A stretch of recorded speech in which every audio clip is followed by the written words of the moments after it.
नमस्कार, ये है न्यूज लॉन्ड्री पॉडकास्ट और आप सुन रहे हैं एनएल चर्चा। नमस्कार, आपका खर्चा आपकी चर्चा, हफ्ता दर हफ्ता हम फिर से लेकर आए हैं न्यूज लॉन्ड्री का हिंदी पॉडकास्ट एनएल चर्चा। मेरा नाम शार्दुल है और आज चर्चा को मैं ही होस्ट कर रहा हूं क्योंकि अतुल बाहर गए हैं, मुंबई में हैं और मेरे साथ 3 खास मेहमान हैं। हमारे साथ हैं अधिवक्ता एडवोकेट विराग गुप्ता जी, वो लेखक हैं और सुप्रीम कोर्ट में लॉयर हैं। उन्होंने कई किताबें भी लिखी हैं, constitution of India, bare act, election on the roads, और वो लगातार बड़े सभी अखबारों में कॉलम भी लिखते रहते हैं। आपने उन्हें अक्सर टीवी पर भी देखा होगा। चर्चा में स्वागत है विराग जी। Thank you. हमारे साथ स्मिता शर्मा भी जुड़ रही हैं। आपने उनको पहले भी हमारे साथ चर्चा में सुना है। हेलो स्मिता।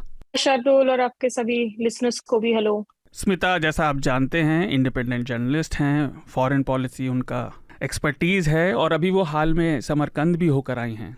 आपका ट्रिप कैसा रहा स्मिता? बहुत मजेदार था। थोड़ी सी एक पर्सनल क्राइसिस में फंसी हुई थी घर में हेल्थ इमरजेंसी की वजह से, लेकिन एक मल्टीलैटरल समिट कवर करने का एक रिपोर्टर का एक अलग ही जो है उसका एक्सपीरियंस और अनुभव होता है। तो वो, और खास करके जहाँ एक मंच पर Putin, Xi Jinping, Erdogan, Narendra Modi सरी के तमाम नेता मौजूद हों, तो जाहिर सी बात है फिर वो शिखर वार्ता कवर करना जो अपने आप में बड़ा दिलचस्प हो जाता है। जी, हो सकता है इस हफ्ते अभी हम बात करेंगे, हो सकता है अगले हफ्ते भी, तो समरकंद के बारे में स्मिता हमें और बात बता पाएंगी। हमारे साथ तीसरे खास मेहमान हैं अवधेश कुमार। अवधेश न्यूज लॉन्ड्री में मेरे साथ संपादक हैं, डेस्क पर रहते हैं और आज मैंने उन्हें कहा कि और कोई नहीं है तो आज तुम आ जाओ। स्वागत है अवधेश। बहुत बहुत शुक्रिया शार्दुल। इस हफ्ते की खास खबरें, हम इससे पहले बातचीत शुरू करें, कुछ अनाउंसमेंट्स। आप हमें चर्चा के लिए फीडबैक, चाहे वो पॉजिटिव हो या नेगेटिव, हमारी वेबसाइट पर भेज सकते हैं newslaundry.com/podcast-letters पर, या फिर हमारा ईमेल एड्रेस है podcast@newslaundry.com। आप उसके सब्जेक्ट में चर्चा लिखकर अपना फीडबैक भेज सकते हैं। मैं इस हफ्ते की हेडलाइंस की बात करता हूं, उसके बाद हम चर्चा शुरू करेंगे। हमारा आज का चर्चा का विषय भी और पहली हेडलाइन सुप्रीम कोर्ट से है। सुप्रीम कोर्ट ने हेट स्पीच पर याचिकाओं की सुनवाई के दौरान सरकार और टीवी चैनलों पर बहुत तीखी टिप्पणी की। जस्टिन केव जोसेफ ने कहा, एंड आई कोट, हम नफरत को फैलने नहीं दे सकते। और कोर्ट ने यह भी कहा कि न्यूज़ एंकर टीवी डिबेट्स पर अपने विचार तो व्यक्त करते हैं, लेकिन अगर किसी मेहमान का दृष्टिकोण उनसे अलग है, भिन्न है, तो उन्हें बात रखने का मौका तक नहीं दिया जाता। राहुल गांधी ने भी थोड़े दिन पहले अपनी एक स्पीच में मीडिया को निशाना बनाया था और सोमवार को सूचना व प्रसारण मंत्री अनुराग ठाकुर ने भी न्यूज़ में निष्पक्षता की बात की। उन्होंने कहा कि टीवी पर शोर शराबे वाली बहसें जो होती हैं वो लोगों का ध्यान भले ही खींचें, लेकिन उससे लोगों में विश्वसनीयता नहीं पैदा होगी। आज हम इस पर विस्तार से चर्चा करेंगे भी। दूसरी हेडलाइन मौसम को लेकर। देश के कई हिस्सों में बारिश का प्रकोप अभी भी जारी है। कल यूपी में बारिश से 13 लोग मारे गए, अभी तक 13 की खबर तो आ चुकी है, और प्रदेश में फिलहाल स्कूल कॉलेज बंद कर दिए गए हैं। कई और राज्यों में भी बारिश बहुत तेज है, यहाँ दिल्ली में भी भयंकर बारिश हो रही है। अगली हेडलाइन चंडीगढ़ से, ये हमारा चर्चा का दूसरा विषय होगा। चंडीगढ़ यूनिवर्सिटी में एमएमएस लीक की एक खबरें आईं और उसके बाद बड़ी संख्या में छात्र और छात्राओं ने प्रदर्शन किया। यूनिवर्सिटी को अभी 24 सितंबर तक के लिए बंद कर दिया गया है। इस मामले में ये आरोप है कि हॉस्टल में एक छात्रा ने अन्य छात्राओं के वीडियो बनाकर अपने क्लेम्ड कथित बॉयफ्रेंड को भेजे और वार्डन से बातचीत के एक वीडियो के बाहर आने के बाद वो वायरल हो गया। इस बात का खुलासा हुआ, लेकिन पुलिस का कहना है कि जांच के बाद ये पता चला कि छात्रा ने, लड़की ने अपने ही वीडियो भेजे थे। लेकिन स्टूडेंट्स कह रहे हैं कि पुलिस और यूनिवर्सिटी प्रशासन इस मामले को दबा रहा है। तो हम इस मामले से जुड़ी चीज़ों पर भी चर्चा करेंगे। तीसरी सुर्खी अंतर्राष्ट्रीय है। बुधवार को रूस के राष्ट्रपति व्लादिमीर पुतिन ने सेना में आंशिक रूप से लामबंदी का, कंस्क्रिप्शन की बात की, घोषणा भी की। उन्होंने बताया कि वो ऑलरेडी इस ऑर्डर पर साइन कर चुके हैं और उन्होंने डिफेंसिव पोजीशन में न्यूक्लियर आर्सेनल की भी बात की। उन्होंने चेतावनी दी और इस सब से पूरे विश्व में, लेकिन खासतौर से पश्चिमी यूरोपीय देश जो खासतौर से नेटो के हिस्सा हैं, वो काफ़ी परेशान हो गए हैं। अगर समय रहा तो हम इस पर भी थोड़ा स्मिता से चर्चा करेंगे। कांग्रेस अध्यक्ष के चुनावों के नामांकन शुरू हो गए और जितनी खबर मिल रही है उसके अनुसार सोनिया गांधी ने कहा है कि गांधी परिवार का कोई व्यक्ति इसमें हिस्सा नहीं लेगा और निष्पक्ष चुनाव का आश्वासन दिया है। उसके बाद से मीडिया में जैसी खबरें चल रही हैं उसके अनुसार राजस्थान के मुख्यमंत्री अशोक गहलोत और शशि थरूर के बीच ये मुकाबला होता लग रहा है। लेकिन इसकी बहुत सारी राजनीतिक परतें हैं, फिर जिस पर हम लोग संभवतः चुनावों के बाद ही बात करेंगे। एक सुर्खी यूके से, यूके के लेस्टर शहर में हिंदू मुस्लिम तनाव काफ़ी बढ़ गया था अगस्त में जो भारत पाकिस्तान का मैच हुआ उसके बाद, और ये तनाव कम नहीं हो रहा। कई गुटों ने हल्की फुल्की हिंसा भी की। भारतीय उच्चायोग ने हिंदू मुस्लिम ये जो झगड़ा रहा, जो हिंसा तो पूरी तरह से नहीं हुई लेकिन वैंडलिज्म काफ़ी हुआ, तोड़फोड़ हुई। उच्चायोग ने भारतीय समुदाय पर हमले और मंदिर और धार्मिक चिन्हों के साथ अभद्रता की निंदा की और शामिल जो भी लोग थे उनके खिलाफ कार्यवाही की मांग की। लेकिन फिर उनकी आलोचना भी कई धड़ों से हुई कि उन्होंने केवल ये बात हिंदुओं को लेकर कही और भारत के सभी समुदायों को लेकर नहीं। अब तक इस मामले में 47 लोग गिरफ्तार हो गए हैं। अवधेश, आप कोई हेडलाइन जोड़ना चाहते हैं? हाँ, मैं बिल्कुल। शार्दुल, अभी कांग्रेस के पूर्व नेता हैं जो पूर्व मुख्यमंत्री रहे अमरिंदर सिंह, वो बीजेपी में शामिल हो गए हैं। उनकी पार्टी का जो है वो पूरी तरह से बीजेपी में विलय हो गया, तो इस पे भी हम चर्चा कर सकते हैं। इस पर हम आगे करेंगे क्योंकि कांग्रेस से जुड़े मुद्दे आगे होंगे, बट ये बात तो पहले से सबको अंदेशा था। हाँ। ठीक है, तो आप कुछ कहना चाहती हैं स्मिता इस पर? अमरिंदर सिंह भाजपा में फाइनली चले ही गए। अब मतलब लेस सेड द बेटर। ठीक है, उनको अभी तक शौक है कि पावर के लिए कुछ ना कुछ करते रहें, लेकिन मुझे नहीं लगता कि इससे कोई इम्पैक्ट उनकी अपनी पर्सनल कॉन्स्टिट्यूएंसी पर पड़ने वाला है। जी, तो सुप्रीम कोर्ट ने जो टिप्पणी की उसको कई तरीके से देखा जा सकता है। अगर मैं श्रोताओं के लिए भी बताना चाहता हूँ कि जस्टिस रमन्ना ने भी पिछले महीने टीवी मीडिया की ओनरशिप पर बात की थी और उन्होंने कहा था कि कई बार जो मीडिया के मालिक हैं वो अपने बाकी कामों की वजह से जनतंत्र से और पत्रकारिता के मूल्यों से समझौता कर लेते हैं, उसकी संभावना रहती है। और यह भी देखना चाहिए कि गवर्नमेंट जो ऐड दे रही है वो किस अनुपात में दे रही है। तो इसके बाद हमने अभी जिक्र किया कि अनुराग ठाकुर ने भी कहा, ये बड़ी विडंबना की बात है कम से कम मेरी नज़र में, कि एक तरफ अधिकतर मीडिया जिस पर ये शोर शराबा और कोट अनकोट जिसे कोर्ट हेट स्पीच कह रहा है वो हो रहा है, वो सत्ता दल से समर्थन करती हुई दिखाई देती है। विराग, में सबसे पहले आपकी टिप्पणी लेना चाहूँगा। ये विरोधाभास जो है सरकार के जो प्रतिनिधि हैं अनुराग ठाकुर जी, उनकी बात का और सत्ता समर्थक मीडिया का, लेकिन इसके अलावा जो जनरल कोर्ट ने भी टिप्पणी की कि इस पर कुछ करना चाहिए और सरकार को इसके प्रतिरोध में खड़ा नहीं होना चाहिए, उस पर आप क्या सोचते हैं? देखिए शार्दुल जी, इस पूरे मामले के 3 पक्ष हैं। पहला पक्ष है कि जो मीडिया है लोकतंत्र का चौथा खंबा है, वो अपने आप में एक बहुत बड़ा जुरिस्प्रूडेंस है, उससे समाज न्यायपालिका सारे लोग प्रभावित होते हैं, ये एक पक्ष है। दूसरा इसका राजनीतिक पक्ष है जिसमें पक्ष विपक्ष सरकार विपक्ष सारी चीजें हैं, और तीसरा इसका कानूनी और संवैधानिक पक्ष है। लेकिन इन सारी चीजों में जाने से पहले इसके हम मर्ज के कारण को समझना जरूरी है, और जब मर्ज का कारण सही समझेंगे तो शायद समाधान की तरफ सही कदम बढ़ें। तो मर्ज को समझने के लिए 3 जो पिरामिड्स हैं उन्हें देखना पड़ेगा कि ये जो हेट स्पीच का है, जो कल के अगर जज साहब के जो उन्होंने ओरल कमेंट्स दिए हैं, उसका अगर लब्बो लबाब ये है कि जो टीवी चैनल्स हैं वो नफरत के कारोबारी हैं। तो ये नफरत का कारोबार सिर्फ एंकर बेस्ड नहीं है, जो स्क्रीन में देख रहा है उसके पीछे भी, जैसे कि कोई अश्लीलता फैलाने वाली कोई बड़ी हीरोइन हो और हम उसको ही मान लें कि यही अश्लील है, वो गलत है। क्योंकि अश्लीलता के कारोबार के पीछे एक पूरा फाइनेंसर है, प्रोड्यूसर है, डायरेक्टर है, इंटरनेशनल मंडी है।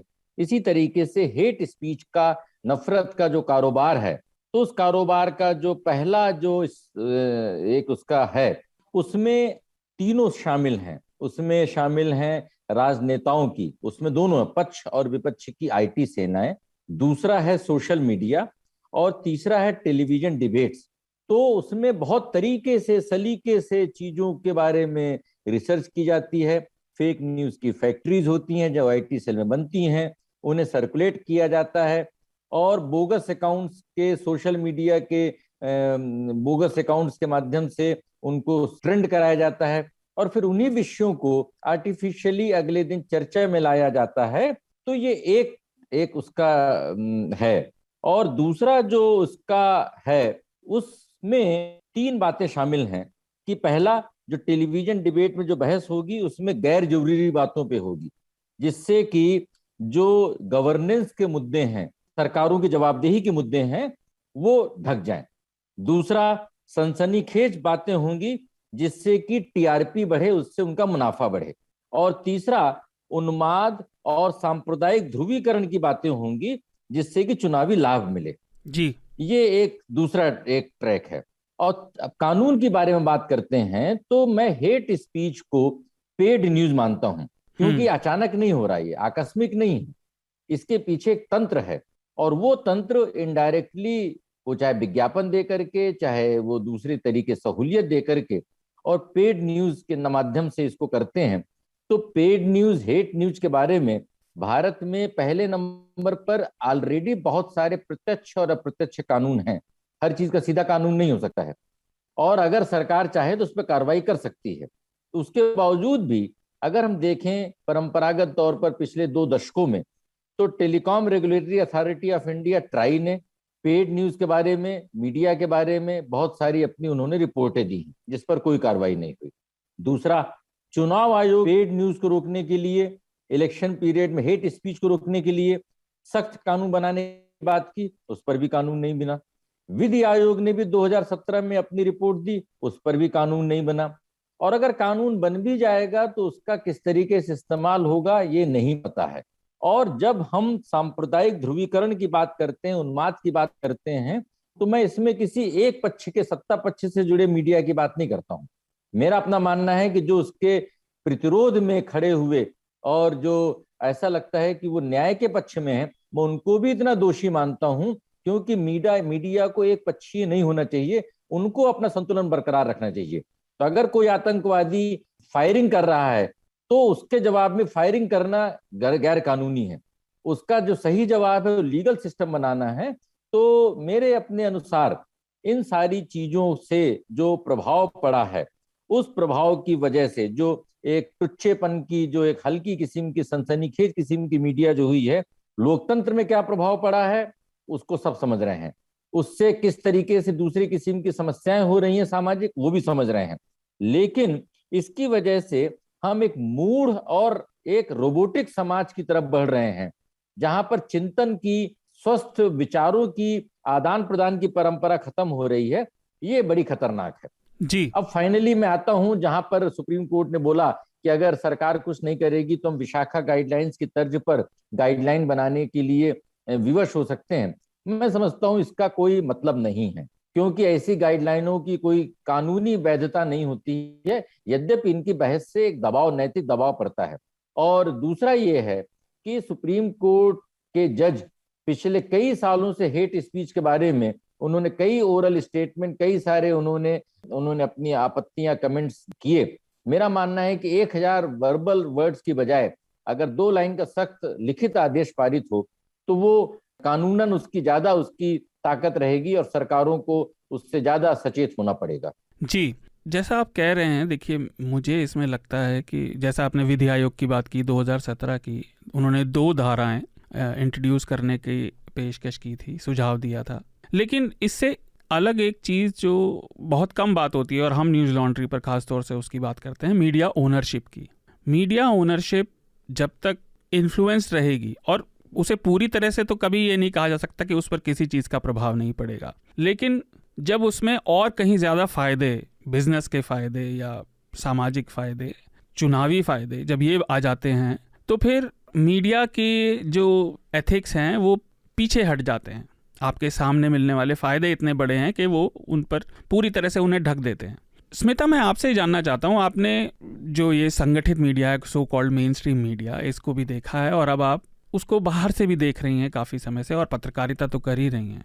इस डाइकोटमी का आपकी नज़र में असल में इलाज क्या निकल सकता है? क्योंकि मीडिया का ओनरशिप तो रहेगा ही, और मैं न्यूज़ लॉन्ड्री की बात भी करूंगा, जैसे हम सब्सक्राइबर सपोर्टेड हैं, लेकिन उसके अलावा सस्टेनेबल मीडिया, खासतौर से छोटे शहरों में जहां रिपोर्टर्स को उतनी सपोर्ट नहीं होती, इसका इलाज क्या है? शार्दुल, देखिए, मुझे जो है ना, अब जैसा आपने कहा, अगले साल अप्रैल में 20 साल हो जाएंगे पत्रकारिता में, जिसमें से कम 15-16 साल मैंने मुख्य धारा की स्टेशनों में as a foreign policy editor, anchor के तौर पर काम किया है, और जिसमें हिंदी चैनल भी शामिल है, अंग्रेजी चैनल भी शामिल हैं।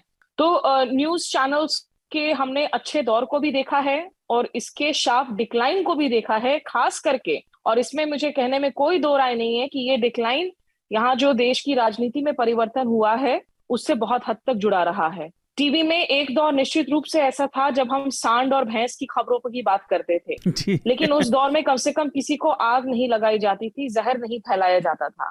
वो दौर वैसा था जब आप एकता कपूर की सीरियल्स के साथ आप दोपहर के स्लॉट में आप compete करते थे, आप सास बहू की अदालतें अपनी स्टूडियो में लगाते थे।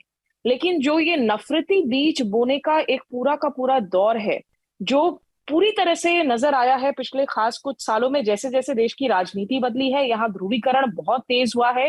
यही ध्रुवीकरण आज सिर्फ ऑन एयर ही नहीं, हमारे न्यूज कंटेंट में ही नहीं, खुद न्यूज रूम के अंदर नजर आता है। और ये बहुत ज्यादा जो है चिंताजनक बात है, क्योंकि जो हम लोग पढ़ाई करके आए थे पत्रकारिता के इंस्टीट्यूट से, जिसको हमने हमेशा प्रैक्टिस करने की कोशिश की, आज की तारीख में न्यूज रूम्स का, खास करके अगर टीवी की बात करूं, देखिए प्रिंट भी बहुत गुनहगार है, बस ये मीडियम थोड़ा सा अलग है बोलकर उतना नजर नहीं आता है। टीवी चूंकि 24 घंटे एक 20 की तरह चलता रहता है तो वो ज्यादा ऑब्वियस हो जाता है, नहीं तो प्रिंट में भी ऐसे एक से बढ़कर एक बड़े अखबार शामिल हैं जिसमें फेक न्यूज और हेट न्यूज को बहुत प्रोमिनेंटली पेज 1 की जगह दी जाती है जी। तो ये आज एक कैंसर की तरफ फैल गया है हमारे न्यूज रूम्स में।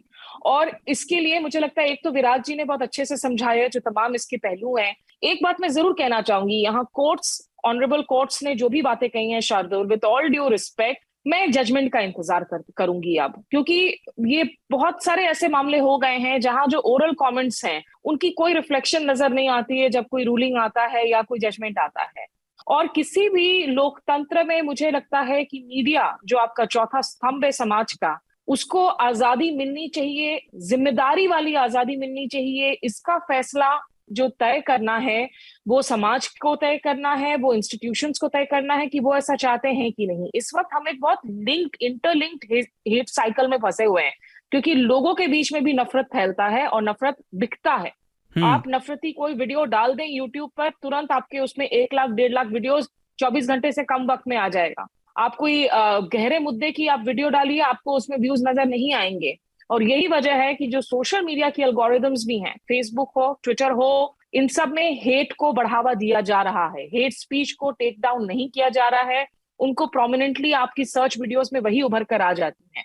So it is an entire ecosystem that is at work right now. हम जैसा कहते हैं कि युद्ध एक बिजनेस है, वैसे ही आज की तारीख में हेट न्यूज, जहरीली खबरें, ये एक बहुत फलता फूलता जो है कारोबार है। और इसके लिए जब तक, मुझे लगता है सबसे पहले हम इकोनॉमिक रेवेन्यूज की बात जरूर करते हैं, लेकिन उन इकोनॉमिक रेवेन्यूज के आप वैकल्पिक मॉडल्स को तभी ढूंढेंगे जब आपका कॉन्शियंस साफ हो। आज न्यूज रूम में जो हमारे वैसे एडिटर्स हैं जिन्होंने एक वक्त में ऐसे ऐसे न्यूज रूम को लीड किया था जिनको हम लेगेसी न्यूज रूम के तौर पर जानते हैं, आइकॉनिक न्यूज रूम के तौर पर जानते हैं, आज उनके कॉन्शियंस में दिक्कत है। जब तक वो अपने उस कॉन्शियंस को नहीं ढूंढते, अपने उस अंदरूनी आवाज को नहीं ढूंढते, अपने स्पाइन को नहीं ढूंढते, तब तक वो ऐसे किसी भी वैकल्पिक मॉडल को नहीं ढूंढेंगे जिससे कि उन थोड़ी मुश्किलें हो सकती हैं लेकिन आर्थिक रेवेन्यूज के रास्ते मिल सकते हैं।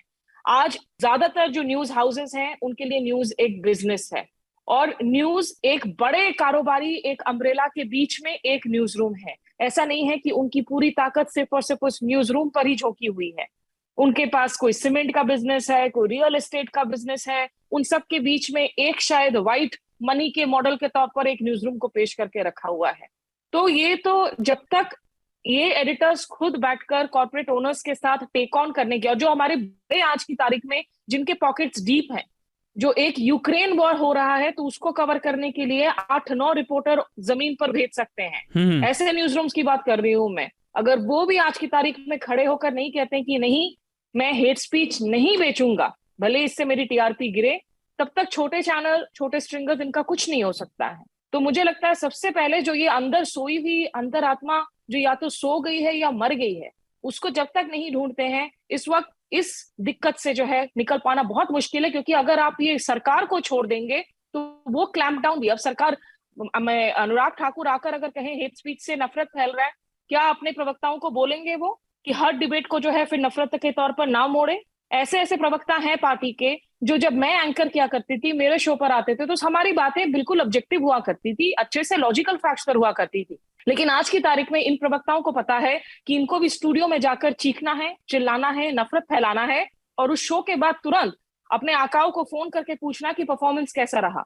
तो ये एक बात मोरल पेडिस्टल पे खड़े होकर कह देना अलग बात है। आप डे इन डे आउट आप अगर नफरत की राजनीति आप प्रैक्टिस कर रहे हैं, नफरत की राजनीति के आधार पर लोगों को प्रमोशन मिल रही है पार्टियों के अंदर में, तो फिर ये तो बहुत हिपोक्रेसी वाली बात होगी ना। फिर या तो आप रोक दें, आप कह दें कि भाई नहीं हम लोग नहीं जाया करेंगे। नुपुर शर्मा के कांड के बाद में थोड़ा सा बदलाव देखने को मिला, जहां बीजेपी ने कहा कि भैया हमारे प्रवक्ता नहीं जाया करेंगे डिबेट्स में, क्योंकि वो बहुत ज्यादा उथल पुथल की स्थिति हो गई थी अंतरराष्ट्रीय राजनीतिक मंच पर, कूटनीतिक मंच पर जी।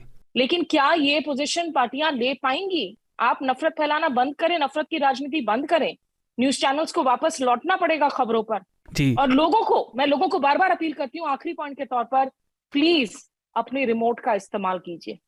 आपके सर पर किसी ने बंदूक तानकर आपको नहीं कहा है कि आपको इन नफरती चैनलों को ही देखना है। अगर नहीं है कोई भी चैनल जो आपको लगता है बिना नफरत के है, तो आप जाइए MTV देखिए, आप संगीत देखिए, आप स्पोर्ट्स देखिए, लेकिन आप इन चैनलों को देखना जब तक बंद नहीं करेंगे एज एन ऑडियंस, आपकी भी जिम्मेदारी है, तब तक मीडिया की ये सूरत हाल अब नहीं बदलने वाली है। स्मिता, आपने बड़ी रोचक बात कही और इत्तेफाक से कोर्ट ने भी इस पर एक टिप्पणी दी थी। उन्होंने कहा था कि नफरती भाषा के अलग अलग स्तर होते हैं, कई लेवल होते हैं और वो धीमे धीमे बांधे रखती है हमें ऐसा लगता है हमारे मतलब की बात कर रही हो। कोर्ट ने लंबा स्टेटमेंट किया, मैं बहुत ही ब्रीफ में बता रहा हूँ, लेकिन इंसान उससे बंधा रहता है, उसको उसकी आदत पड़ जाती है। लेकिन एक चीज़ और, ये जो आपने बात कही सत्ता दल के पक्ष में, सत्ता का केंद्रीकरण, यहाँ सत्ता से मेरा मतलब गवर्नमेंट नहीं है, सत्ता मतलब पावर, वो किसी भी तरह की पावर हो, चाहे आपके पास अथॉरिटी हो आपके पद से या पैसे से या ऑफ कोर्स पॉलिटिक्स से, जब भी वो होगा तो ये दोगलापन, ये हिपोक्रेसी बहुत बढ़ जाती है और ये विरोधाभास बड़ा अजीब सा है। अवधेश, मैं आपको लाना चाह रहा था, पर मैं आपसे ये पूछना चाह रहा हूँ कि ये सब देखिए हमने इतनी सीरियस बातें की, लेकिन जो मीडिया एंकर, और हम न्यूज़ लॉन्ड्री में तो उनके बारे में कितनी बात करते रहते हैं, जो भी मीडिया एंकर ये टीवी चैनलों पर कई बार कलाबाजियाँ भी करते हैं, मतलब वो एम्बैरसिंग लगती है मुझे व्यक्तिगत तौर पे। उनके बेटे स्कूल जाते होंगे या बेटियां स्कूल जाती होंगी तो उनके दोस्त क्या कहते होंगे, यार तेरे पापा क्या कर रहे थे। तो ये विरोधाभास उन मीडिया कर्मियों के लिए कैसा रहा होगा कि केंद्रीय मंत्री अनुराग ठाकुर, और हमें याद रखना चाहिए 2 साल पहले उन्होंने भी स्पीच में एक अपनी दिल्ली चुनाव के दौरान कहा था गोली मारो सालों को, पूरा स्टेटमेंट दिया था, लेकिन वो ये कह रहे हैं कि इससे विश्वसनीयता नहीं बढ़ेगी, भले ही आपकी TRP बढ़ जाए। तो अगर सरकार को ये बात मालूम है तो फिर ये विरोधाभास कैसे, और उन मीडिया एंकरों के बारे में आप क्या कहेंगे? जी शार्दुल, ये बड़ी वैसी बात है कि मतलब पहली बार मतलब सरकार का कोई आदमी ये कह रहा है कि मेन स्ट्रीम मीडिया के जो चैनल हैं उनसे खुद जो है मतलब चैनलों से ही खतरा है मीडिया को, बेसिकली उन्होंने ये कहा। तो ये बात वो एक्सेप्ट कर रहे हैं, जबकि आप देखिए कि मतलब बीजेपी के प्रवक्ता जब वहाँ जाते हैं तो वो क्या करते हैं वहाँ जाकर। खैर, दूसरी बात ये है कि आज भी हमारे देश में मैक्सिमम, ज़्यादा से ज़्यादा, मैं मानता हूँ 75% से ज़्यादा लोग वो टीवी देखने के बाद, समाचार अखबार पढ़ने के बाद ये तय करते हैं कि देश दुनिया में हो क्या रहा है। ये कहना बहुत आसान होता है कि मतलब आप सोच समझकर टीवी देखिए, सोच समझकर चैनल, उन लोगों को नहीं पता। अभी आप जाइए गाँवों के एरिया में निकलिए, आपको पता चलेगा कि वो जो उनको दिख रहा है उसी के बाद वो तय करते हैं कि असल में देश दुनिया में हो क्या रहा है। अगर वो नफरत दिखा रहे हैं तो नफरत को ही सही मान लेते हैं। हम दिल्ली में बैठे हैं, हम दिल्ली में बैठ कर सोच रहे हैं कि मतलब ये नहीं देखना चाहिए या इस चैनल को ऐसे कर, हम थोड़ा पढ़ते हैं चीज़ों को समझते हैं। मैं इंटरफियर कर रही हूँ, मुझे लगता है कि ये जो दर्शक दिल्ली के शहरों में बैठकर, बड़े बड़े मकानों में बैठकर चूज कर रहे हैं देखने के लिए, गांव का इंसान क्या चैनल देख रहा है उससे TRP नहीं ड्राइव होती है जी। TRP बॉक्सेस पढ़े लिखे अच्छे स्तर वाले घरों में लगाई जाती हैं, जहां पे कंज्यूमरिज्म हो, जहां सामान खरीदने की कैपेसिटी हो, और वैसे पढ़े लिखे मकानों में चूज किया जा रहा है कि आप नफरत देखेंगे, नफरत को आप एंजॉय करेंगे। तो ये बड़े शहरों में जो साइकिल चल रहा है, that is way more worrisome आज की तारीख में, ना कि गाँव में लोग क्या देख रहे हैं उससे ज्यादा। ये पूरा मुद्दा मिला जुला है। टीवी की रीच बहुत ज्यादा है, हमने इस पर पहले भी बात की है। टीवी के 4 करोड़ से ऊपर दर्शक है। अवधेश, मैं आपसे एक बात और पूछना चाह रहा था, जो छोटे शहर के रिपोर्टर हैं, इस टीवी मीडिया से क्या हुआ है, और इसको लगातार देखा जा सकता है पिछले 8-10 सालों में, कि मीडिया का केंद्रीकरण हो गया है स्टूडियो एंकर्स और ये तथाकथित बहसों पर। मैं इसे बहस नहीं मानता क्योंकि ये बहस नहीं है, ये बस शोर शराबा है। बट मेरी बात से अलग, जो रिपोर्टर है वो दिल्ली जैसे शहर में या चेन्नई, मुंबई, कोलकाता, फिर भी थोड़े बड़े शहर में, राज्यों की राजधानियों के बाहर भारत की अधिकतर जनसंख्या है, और वहाँ के रिपोर्टरों को हम लगातार देखते हैं। उदाहरण के लिए सैंड माफिया, वो शिकार होते हैं, उनके पास सपोर्ट नहीं है। इन छोटे रिपोर्टरों की दुविधा और बड़े मीडिया संस्थानों का के द्वारा उनकी उपेक्षा, इसको लेकर आप क्या कहते हैं? आपने देखी है स्मॉल टाउन रिपोर्टिंग। देखिए क्या है तो कि रिपोर्टर जो है, जो मतलब गांव के लेवल पे, या जो मतलब एक जहाँ पे रूरल एरियाज में वो रिपोर्टिंग कर रहा है, वहाँ वो अपनी मर्जी से कुछ कर ही नहीं सकता। एक तो आप ये दिमाग से निकाल दीजिए, ठीक है। संपादक को कहना होता है, वहाँ जो लीड कर रहा होता है टीम, उसको बताना होता है कि भाई आप ये है, ये आपकी ये बीट है, आपको ऐसे खबर करनी है, वैसे खबर करनी है। अगर वो अपनी मर्जी से कुछ लाता है तो मतलब मुझे नहीं लगता बहुत सारी चीज़ें वो इंडस्ट्री में आती हैं। उसके पास डिस्क्रेशन नहीं है। हाँ, नहीं है, वो बंधा हुआ है। हमारी बहुत सारे जो रिपोर्टर हैं, पत्रकार हैं, उनसे बात होती है तो अक्सर ये चीज़ें सामने आती हैं। वो बंधा हुआ है कहीं ना कहीं, वो पूरी तरह से मतलब जो अपनी रिपोर्टिंग करना चाहता है, जो कहना चाहता है, वो सब चीज़ें बाहर नहीं आती हैं। वो बात अलग है कि कोई वीडियो किसी ने बनाया और सोशल मीडिया पर डाल दिया, वो वायरल हो गया, तो ये एक चीज़ अलग है। लेकिन वो बहुत ज़्यादा बंधा हुआ है, उसके हाथ बंधे हुए हैं, वो जो करना चाहता है वो नहीं हो पाता है। हाँ, तो यानी रिपोर्टर के हाथ में तो है नहीं। हाँ। अच्छा, आपने जो बात कही उससे जुड़ी एक बात और इस मुद्दे से भी विराग मैं आपसे पूछना चाहूँगा। पहले ये सारी बात टीवी मीडिया को लेकर हुई, लेकिन कोर्ट ने सोशल मीडिया की भी बात की थी। आप साइबर इश्यूज पर लगातार लिखते और बोलते भी रहते हैं, लेकिन इस हफ्ते एक और इंटरेस्टिंग बात हुई कि सुप्रीम कोर्ट ने शुरुआत के लिए संविधान बेंच के लिए, कॉन्स्टिट्यूशनल बेंच के लिए लाइव स्ट्रीम करने की अनुमति दे दी, यानी उसका सीधा प्रसारण इंटरनेट पर होगा। अभी तो शायद वो यूट्यूब पर होना है, पर उसके लिए फिर स्वतंत्र प्लेटफॉर्म वो देख रहे हैं। मेरे लिए व्यक्तिगत तौर पे, मैं साथियों को बता देना चाहता हूँ, बड़ी अच्छी बात है। मैं लाइव स्ट्रीमिंग का बहुत फ़ैन हूँ। कम से कम आपको सीधी चीज़ें दिखती हैं, और उसमें जो प्रोडक्शन के घालमेल डाले जाते हैं और पीछे से प्लान बना के, वो कई बार लाइव स्ट्रीम पर दिख जाता है। इसके साथ जो अवधेश ने बात कही कि अगर ये लाइव स्ट्रीमिंग मेन स्ट्रीम हो रही है तो क्या इससे कोर्ट की रिपोर्टिंग पर भी फर्क पड़ेगा? और साइबर इश्यूज के लिए जो कोर्ट ने बात कही कि कोई कानून नहीं है, सब चीज़ अनियंत्रित है, उसके लिए कानून कैसे बने? क्योंकि सोशल मीडिया का ट्रैफिक और इंटरनेट का ट्रैफिक किसी संस्था द्वारा तो लगातार मॉनिटर ही नहीं किया जा सकता। करोड़ों पोस्ट एक साथ होती रहती हैं। विराग, आप इसके बारे में क्या सोचते हैं दोनों चीज़ों के? शार्दुल, ये जो लाइव स्ट्रीमिंग है, ये मेरा पसंदीदा विषय है। और 7 साल पहले मैंने इस पे लेख लिखा था, और आज फिर मैंने भास्कर में इस पर लेख लिखा है। और 2018 में सुप्रीम कोर्ट में 3 जजों की बेंच ने जो फैसला दिया था, उसके सामने इस बात पर मैंने भी एक पक्ष की तरफ से आर्गू किया था जी। और जब उन्होंने बोला था कि लाइव स्ट्रीमिंग होनी चाहिए, इसमें असल में बड़े पेंच हैं। इसमें होता क्या है कि अच्छी बात को गलत तरीके से करो तो वो अच्छी बात मर जाती है। लाइव स्ट्रीमिंग करने के लिए अभी हमारे पास न ही टेक्नोलॉजी है, न ही प्लेटफॉर्म है, न ही उसके लिए अनुकूल समाज है। लाइव स्ट्रीमिंग क्यों हो रही है? संविधान के अनुच्छेद 21 के तहत ये अदालतों ने माना है कि लोगों को न्याय मिलने का, जल्दी मिलने का हक है। और न्याय मिलने में ये बात बोली जाती है कि न्याय होने के साथ दिखना भी चाहिए। तो जो लोग, ओपन कोर्ट का हमारे यहाँ पे कंसेप्ट है कि खुली अदालतें हैं, जो लोग हैं वो जा सकते हैं जी। तो जो लोग नहीं जा सकते हैं वो कैसे देखें? तो जो अभी लाइव स्ट्रीमिंग होगी 27 सितंबर से, वो लाइव स्ट्रीमिंग होगी संविधान पीठ के बहुत सारे मामले हैं उनसे जुड़े मामलों के लिए। लेकिन देश में 5 करोड़ मुकदमे हैं, और हर मुकदमे में मिनिमम अगर 2 पक्षकार हो 10 करोड़ लोग, और हर पक्षकार के घर में 4 या 5 सदस्य हों, तो लगभग 25 करोड़ लोग देश में मुकदमेबाजी से त्रस्त हैं जी। वो लोग जब कोर्ट आते हैं तो उसकी वजह से देश की जीडीपी कितना नुकसान होता है, प्रोडक्शन लॉस कितना होता है, उसका तो शायद कोई कैलकुलेशन ही नहीं है।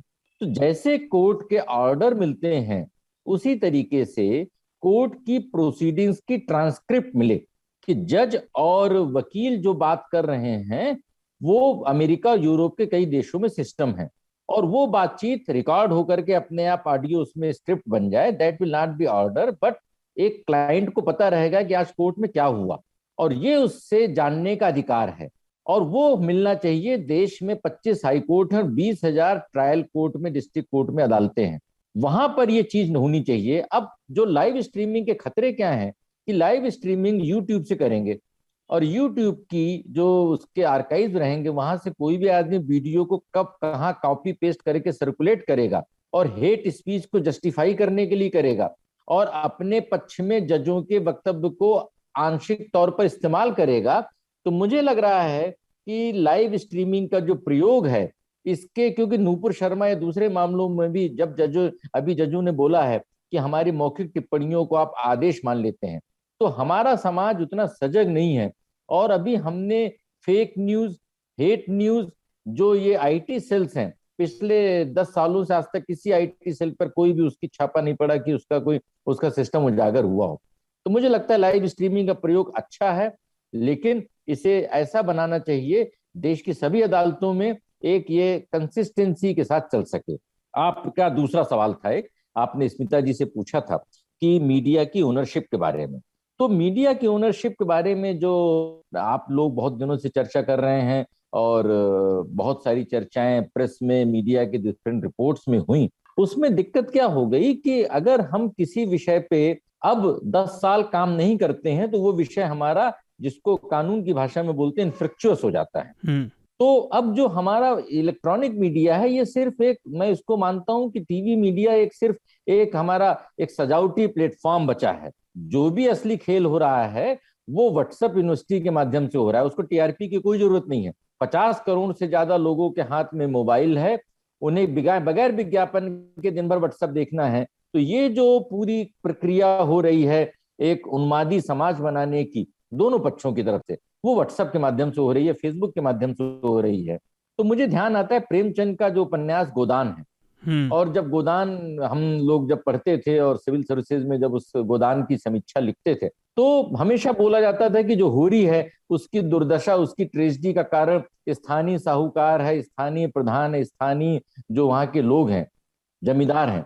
ऐसा था नहीं, क्योंकि वो जमींदार और साहूकार भी पीड़ित थे जो अंग्रेजी साम्राज्यवाद से। तो इस तरीके से जो टेलीविजन की, जब आप ओनरशिप की बात कर रहे हैं, तो अब आपको सोशल मीडिया की ओनरशिप, सोशल मीडिया की जवाबदेही और सोशल मीडिया में आजादी के नाम पर वहां पर जो चीजें हो रही हैं वहां पर बात करनी पड़ेगी, लेकिन वहां पर कोई बात करना नहीं चाहता है। और यहीं पर आकर पूरा संकट सिमट जाता है, क्योंकि यहाँ पर सुप्रीम कोर्ट का संकट भी सिमट जाता है। पिछले 3 सालों से कई सारी पिटीशंस क्लब हैं सुप्रीम कोर्ट में, और सुप्रीम कोर्ट उन पर बहस नहीं कर पाया। सुप्रीम कोर्ट ने 7 साल पहले 66A को असंवैधानिक घोषित कर दिया, फिर भी आज उस पर उससे ज्यादा गंभीर मामलों में अपराध दर्ज हो रहे हैं। तो सोशल मीडिया का मेरे अपने अनुसार, क्योंकि मैंने सोशल मीडिया मामलों में दिल्ली हाई कोर्ट में 5 साल तक लगातार लगभग बहुत सारी हियरिंग में आर्गू किया इन कंपनियों की जवाबदेही के बारे में। फेसबुक, गूगल, ट्विटर, उस समय व्हाट्सएप तो नहीं आया था। तो इसकी जवाबदेही के लिए आईटी एक्ट और आईटी रूल्स के तहत भारत में इन कंपनियों के दफ्तर होने चाहिए, इन कंपनियों की एक ग्रीवांस रिड्रेसल सिस्टम होना चाहिए। और अगर मान लीजिए आपका या किसी दूसरे व्यक्ति का गलत फेसबुक बना करके कोई दुरुपयोग कर रहा है, तो आप क्या करेंगे? क्या आप पुलिस में जाएंगे? पुलिस क्या करेगी? पुलिस फिर इनके विदेशी कार्यालयों से बात करेगी। तो हमारे पास ग्रीवांस रिड्रेसल, क्योंकि अभी जो मस्क की जो ट्विटर की डील हुई है उसमें उन्होंने क्या बोला, ऑफिशियली बोला कि 80% जो इनके जो ट्वीट्स हैं, जो सारी चीजें हैं, वो पूरा रोबोटिक्स है, ये है सारी चीजें। देश के जितने बड़े नेता हैं, कोई भी, वो चाहे प्रधानमंत्री हो, चाहे नेता विपक्ष हो, चाहे केजरीवाल हो, जितने भी लोग हैं, इनके कितने फॉलोवर बोगस हैं, इसका आकलन कभी नहीं होता है। तो ये जो पूरा फर्जीवाड़ा सोशल मीडिया के माध्यम से है, और लोगों के स्मार्टफोन में सोशल मीडिया बिल्कुल एक उनको, सोशल मीडिया ने लोगों को अपनी गिरफ्त में कर लिया है। तो सोशल मीडिया के माध्यम से अर्थव्यवस्था, समाज, राजनीतिक सिस्टम और जो न्यायिक सिस्टम है, इस पर जो पूरा एक किस्म का कैप्चर हुआ है, और उसको आजादी दी जा रही है कि हम संविधान के अनुच्छेद 19 के तहत उसको टच नहीं कर सकते हैं। और लोग बोलते हैं कि लोकतंत्र का ये सबसे बड़ा सजगता का माध्यम है। मैं मानता हूं कि नहीं, क्योंकि आज जो लोग हैं बहुत बड़े बड़े, जिनको लगता है कि मेरे 10 लाख, 20 लाख, 25 लाख फॉलोअर हैं, और अगर सरकार अगर चाह ले तो उनका अकाउंट ही सस्पेंड हो जाएगा। विराग, मैं 1 मिनट आपको रोकना चाहूंगा। देखिए, असल में ये सारी बात तो है, पर जो मैंने पूछा था, और मैं स्मिता के पास जाना चाहूंगा 1 मिनट। जो इशू असल में क्या है, मीडिया ओनरशिप और सोशल मीडिया पर बॉट्स और सोशल मीडिया की ओनरशिप एक अलग मसला है, वो इससे जुड़ा हुआ ज़रूर है। लेकिन हम आज बात करना चाह रहे थे कि टीवी मीडिया और सोशल मीडिया को लेकर जो कोर्ट चाह रहा है कि हेट स्पीच सेंट्रिक। स्मिता, मैं आपसे जानना चाह रहा हूँ कि टीवी मीडिया की ओनरशिप पर हमने अभी बात की, विराग ने बताया कि सोशल मीडिया में अकाउंटेबिलिटी की बड़ी दिक्कत है, लेकिन एक दूसरा एस्पेक्ट है जिस पर कम बात होती है और मैं उसे सामने लाना चाह रहा था। जब भी लाइव स्ट्रीमिंग है या कोई भी प्रोग्राम है तो उसमें जानकारी के अलावा जो लोग उसमें दिखाई दे रहे हैं, चाहे वो जजेस हो, और ये मैं इंसानी फितरत की बात कर रहा हूँ, किसी व्यक्ति विशेष की नहीं, अगर हम कैमरा पर होते हैं कोई भी, तो उसका एक परफॉर्मेटिव एस्पेक्ट होता है। लोग कॉन्शियस होते हैं कैमरा पर रहने के कि उनको कैसे समझा जाएगा, उनको कैसे देखा जाएगा, वो कैसे दिख रहे हैं, और क्या उससे कोर्ट की प्रोसीडिंग्स पे फर्क पड़ेगा। दूसरा इससे जुड़ी हुई बात, पत्रकारिता में अगर ये लाइव स्ट्रीमिंग और अगर हम कोर्ट की लाइव स्ट्रीमिंग कर रहे हैं तो क्या ये डेमोक्रेटाइजेशन नहीं है? क्योंकि टीवी मीडिया असल में एक हब जैसा है जहां पर रिपोर्टर आकर काम करते हैं और उस काम के लिए तनख्वाह पाते हैं, अपनी आजीविका चलाते हैं। लेकिन जैसा कि यूट्यूब पर और इंडिपेंडेंट जर्नलिस्ट अब बहुत सारे हो रहे हैं, तो ये डेमोक्रेटाइजेशन ऑफ मीडिया जो है, लेकिन उसके साथ साथ जैसा विराग ने कहा बहुत सारे बॉट्स आते हैं, बहुत सारी फेक न्यूज़ भी आती है। तो मैं आपसे ये पूछना चाह रहा था कि इस परफॉर्मेटिव एस्पेक्ट को लेकर आपका क्या कहना है, और दूसरा ये कि क्या इससे न्यायालय पर फर्क पड़ेगा और जर्नलिज्म इससे कैसे अफेक्ट हो रहा है? देखिए, जर्नलिज्म में तो लगातार लाइव स्ट्रीमिंग चली रही है। आप 24 घंटे लाइव होते हैं न्यूज चैनल में। जो स्वाधीन पत्रकार हैं वो यूट्यूब पर लाइव स्ट्रीमिंग कर रहे हैं। टेक्नोलॉजी हमेशा से ही, तकनीक की जब हम बात करते हैं तो हम उसे एक डबल एज सोर्ड की तौर पे मानते हैं। हाँ, तकनीक की वजह से एक जो कहते हैं लोकतांत्रिक डेमोक्रेटाइजेशन जो हुआ है ऑफ द मीडियम स्पेस, उसमें ये बड़ी बात है कि आज की तारीख में आप किसी भी चीज को, जो हम कहते हैं ब्रशिंग अंडर द कार्पेट, आप छुपा नहीं सकते हैं। वो किसी ना किसी तरीके से जरूर निकल कर आ जाता है जी। आप आज ईरान में देखिए, आज हिजाब की प्रोटेस्ट को लेकर ईरान जैसे मुल्क में जहां इतना क्रैकडाउन है, जहां मीडिया की कोई मौजूदगी नहीं है, वहां सोशल मीडिया की वजह से उस प्रोटेस्ट को वापस से इतनी ज्यादा जो है समर्थन भी मिल रही है और वो दुनिया भर के लोग जो है उसे देख भी पा रहे हैं। लेकिन दूसरी ओर देखिए, ये जब तक समाज के अपने अंदर एक जिम्मेदारी की सेंस नहीं आती है, तब तक मुझे लगता है जो इसका समाधान है, कोर्ट्स में लाइव स्ट्रीमिंग का मैं समर्थन करती हूँ। और क्योंकि कोर्ट्स के अंदर जिसने आज जो आपने कहा कि एक थिएट्रिकल एक कंपोनेंट है या लोग एक परफॉर्मेंस कर रहे होंगे क्योंकि लाइव स्ट्रीमिंग होगी, वो कोर्ट्स के अंदर एक आप एक सीमा के अंदर करेंगे। आप वो टीवी चैनल वाले परफॉर्मेंस नहीं है। मैं उम्मीद करती हूँ कि जहां एक प्रवक्ता किसी एंकर पर पानी फेंक देता है चेहरे पर क्योंकि उसे लगता है उससे जो है बहुत पावरफुल हो जाएगा, या कोई चप्पल उतार कर किसी को मारने की कोशिश कर रहा है, उम्मीद करती हूँ ये सारी हरकतें कोर्ट में तो शुरू नहीं होंगी अगर लाइव स्ट्रीमिंग हो रही है तो। और हाँ, थोड़ी सी जो है वो ट्रांसपेरेंसी को जरूर बढ़ावा देगा।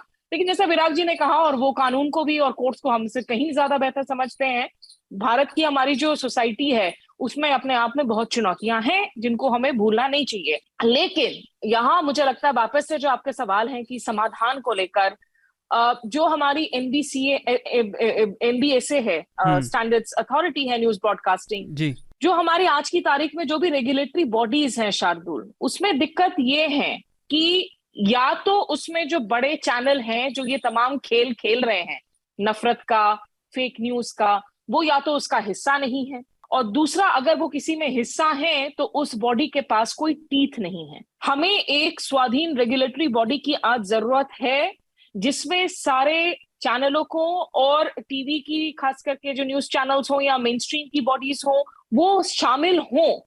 लेकिन ये जो बॉडी है वो सरकार के नुमाइंदों के साथ नहीं हो सकती है। इस बॉडी में we need to have either a sitting जज, अ रिटायर्ड जज, बॉडीज फ्रॉम सिविल, एक कंसेंसस बने कि किन ऐसे 3 या 4 लोगों को आप इस बॉडी में रखें और उनको टीथ दी जाए कि अगर कोई चैनल बार बार, हम इतने हेट स्पीच की बात कर रहे हैं, आप सुदर्शन टीवी को देख लें, दिन भर उसमें आप जहर के अलावा आप क्या फैला रहे हैं, लेकिन आपको लगता है कि उनके खिलाफ कभी उनको ब्लैक किया जाएगा या उनको बंद किया जाएगा? नहीं किया जाएगा। उसमें बहुत सारी पॉलिटिकल इंटरेस्ट वेस्टेड हैं। तो ये आप जब तक एक इंडिपेंडेंट बॉडी के दायरे में नहीं आती हैं, मुझे नहीं लगता कि आज की तारीख में हमारे न्यूज रूम्स में इनफ रेस्पॉन्सिबिलिटी है कि हम खुद को सुधार लें। लेकिन ये रेगुलेशन, मैं फिर इंसिस्ट करूंगी, ये रेगुलेशन सरकार के स्तर पर नहीं हो सकता। नहीं तो ये जो केज्ड पैरट वाली बात होती है एजेंसियों के साथ में, सरकारें चाहें तो वो इन बॉडीज को मैनिपुलेट कर सकती हैं। हमें ढूंढना होगा कि हम कैसे एक स्वाधीन बॉडी तैयार कर सके जिनके साथ एक क्रेडिबिलिटी हो, एक विश्वसनीयता हो और टीथ हो, कि अगर कोई चैनल बार बार, आपने एक बारी आपने उनको वार्निंग दिया, दूसरी बारी वार्निंग दिया, अगर तीसरी बार भी वो नहीं सुधर रहे हैं, आप क्या उनके खिलाफ किसी तरह की कोई कम से कम एक फाइन इंपोज कर सकते हैं, कोई पेनल्टी इंपोज कर सकते हैं? आप चैनल ब्लैक ना करें। मैं चैनल्स के ब्लॉकेज के फेवर में नहीं हूं, ये मीडिया के लिए सही बात नहीं होगी। कल किसी भी दूसरे जो है ग्राउंड का इस्तेमाल किया जा सकता है किसी को भी ब्लॉक करने के लिए, लेकिन कुछ प्यूनिटिव एक्शन जिससे ताकि इंश्योर करें कि जो न्यूज धाराएं हैं वो एक स्टैंडर्ड को फॉलो करें, ये हम कैसे कर सकते हैं, इस पर मुझे लगता है कि चर्चा होना बहुत जरूरी है। जी अवधेश, आप इसमें कुछ जोड़ना चाहते हैं? और मैं आपसे एक चीज़ पर टिप्पणी ज़रूर चाहता हूँ कि ये जो हिंदुस्तान में हम बात करते रहते हैं, जैसे सुदर्शन न्यूज़ की बात की स्मिता ने, सुदर्शन न्यूज़ से आपका हमारा खूब रिपोर्ट्स के तौर पर नाता पड़ा है, वो क्या क्या करते हैं। तो ये कानून के होने और उसके इम्प्लीमेंटेशन में जो फ़र्क आता है, और इसीलिए सत्ता के पास, खासतौर से राजनीतिक सत्ता के पास, मीडिया को रेगुलेट करने का टूल, उसके डिस्क्रेशन उसके हाथ में नहीं होना चाहिए। तो इस कानून और इम्प्लीमेंटेशन और उसकी पेचीदगी पर आप क्या कहना चाहते हैं? पहले शार्दुल, मैं सुदर्शन न्यूज़ चैनल की बात करता हूँ। 2020 में क्या हुआ था कि यूपीएससी जिहाद करके कार्यक्रम बड़ा चर्चित हुआ था, अब जानकारी होगी इसकी। तो उस समय सुप्रीम कोर्ट ने कहा था कि इसमें दखल देना पड़ेगा क्योंकि इस पर कोई एक्शन नहीं लिया जा रहा है, और ये एक सही वक्त हो सकता है जब हमें मतलब आत्मनियमन करने की ओर जो है बढ़ना चाहिए। तो इसके बाद जो है इस कार्यक्रम पे हाई कोर्ट ने रोक लगा दी, लेकिन उसके बाद केंद्रीय प्रसारण मंत्रालय जो है उस कार्यक्रम की इजाज़त दे देता है, और वो ये कहते हैं इजाज़त देते हुए कि कार्यक्रम प्रसारित होने से पहले कार्यक्रम की स्क्रिप्ट नहीं मांगी जा सकती और ना ही उसके प्रसारण पर रोक लगाई जा सकती। जो हम विरोधाभास की बात कर रहे थे, आप वही बता रहे हैं। बिल्कुल।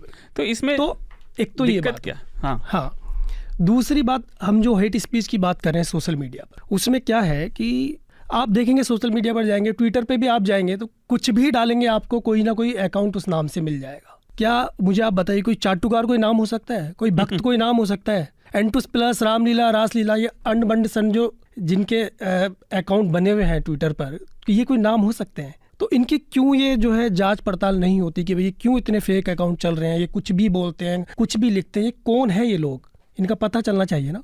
नहीं, लेकिन एक बात और, लेकिन कोई अगर वीडियो थोड़ा जो ऐसा वीडियो है जो नहीं जाना चाहिए पब्लिक डोमेन में, तो उसको कई बार ट्विटर फेसबुक बैन कर देता है ना, उस तक उसकी पहुंच है, यानी इसका मतलब वॉच तो हो रहा है कि क्या जा रहा है क्या नहीं हो रहा है। लेकिन जो लोग जहर फैला रहे हैं जिनका मैं ऊपर जिक्र किया, तो इन पर क्यों नहीं रोक लगाई जा सकती, इसके लिए क्यों कोई नियम नहीं बनाए जा सकते? देखिए अवधेश, अब इस विषय को ख़त्म करते हैं, लेकिन मैं एक बात आपकी बात से ज़रूर जोड़ना चाहता हूँ। सोशल मीडिया की मॉनिटरिंग, विराग ने भी अपनी बात में इस पर थोड़ा सा डालने की कोशिश की थी, पर वो टॉपिक अलग है क्या कि इतने सारे लोग हैं, आप उनकी रियल टाइम मॉनिटरिंग कैसे करेंगे? और फिर ग्रीवेंस रिड्रेसल जो है, जो वो कई बार लोकलाइज्ड नहीं है, कानून देश के हैं लेकिन ओनरशिप इंटरनेशनल है, और इनके यूज़र कई देशों की जनसंख्या से बड़े हैं, तो वो दिक्कत एक अलग चलती है। एक बात और छोटी सी कि मतलब अभी मैं एक अकाउंट देख रहा था, वो अपने आप को फैक्ट चेकर बताते हैं। अच्छा, ठीक, वो पत्रकार हैं, फैक्ट चेकर बताते हैं। उन्होंने ट्वीट किया, ठाकुरों ने ब्राह्मण छात्र को बर्बरता से नंगा करके पीटा, और उन्होंने एक वीडियो डाली। वो वीडियो में उन्होंने हवाले दिया, वीडियो जो है बांदा के मनकानपुर क्षेत्र की है, और उन्होंने कुछ लोगों के नाम लिए कि ये लोग इसमें शामिल हैं। अब ये कितनी मतलब नाम, लोगों के नाम भी बता रहे हैं, वीडियो भी डाल रहे हैं, जगह का नाम भी बता रहे हैं, और बांदा की पुलिस उसी वीडियो पर कहती है कि ये वीडियो जनपद बांदा से संबंधित नहीं है, और ना ही जो है मनकापुर नाम का कोई ऐसा स्थान है। तो सोचिए उस जिले में ये ना तो वहाँ का वीडियो है और ना वहाँ का इस तरह का कोई जगह है वहाँ पर, और वो अपने आप को पत्रकार बताते हैं। पत्रकार में वो फैक्ट चेकर लिखते हैं अपनी प्रोफाइल में। तो ये कितनी अजीब सी स्थिति है कि ये तो रुक नहीं सकता। लोग जो करना चाहते हैं उन्हें करेंगे, उनके लिए अगर सिस्टम सही बने हो तभी काम पाए। लेकिन हम अपने अगले विषय की तरफ चलते हैं, रशिया से जुड़े हुए। बुधवार को व्लादिमीर पुतिन ने कॉन्फ्रेंस की और उन्होंने कहा कि वो अब पार्शियल कंस्क्रिप्शन, मतलब जिन लोगों के पास रूस में सेना का काम करने का एक्सपीरियंस है उनको सेना में भर्ती किया जाएगा। उन्होंने जनरल पब्लिक के लिए नहीं कहा कि जिसकी भी उम्र हो, जैसा द्वितीय विश्व युद्ध और वियतनाम युद्ध के समय यूएस में काफ़ी मशहूर है, वो हुआ था। लेकिन इससे भी काफ़ी खलबली रूस के अंदर भी मच गई है। वहाँ करीब 37 शहरों में प्रदर्शन हो रहे हैं, 1500 से ऊपर लोग गिरफ्तार किए जा चुके हैं, और पहली बार इस युद्ध में शायद, कम से कम मुझे तो ऐसा लगा वो कॉन्फ्रेंस और उसके बाद की बातचीत को देखकर, कि रशिया डिफेंसिव पोजीशन पे आ रहा है।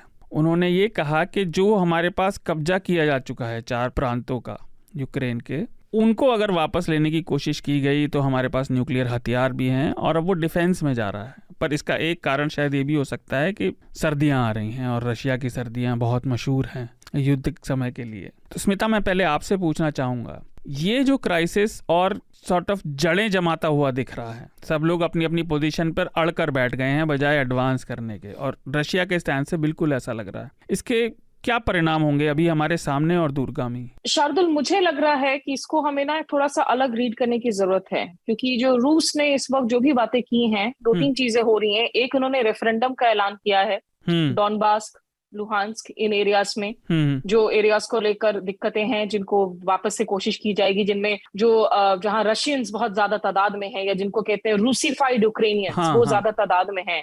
इसके पीछे 2 वजह मुझे नजर आती हैं। एक कि इस वक्त देखिए, पिछले कुछ दिनों में यूक्रेन ने काफी टेरिटरी को वापस से लिया है, रूस की सेनाओं को परास्त करके।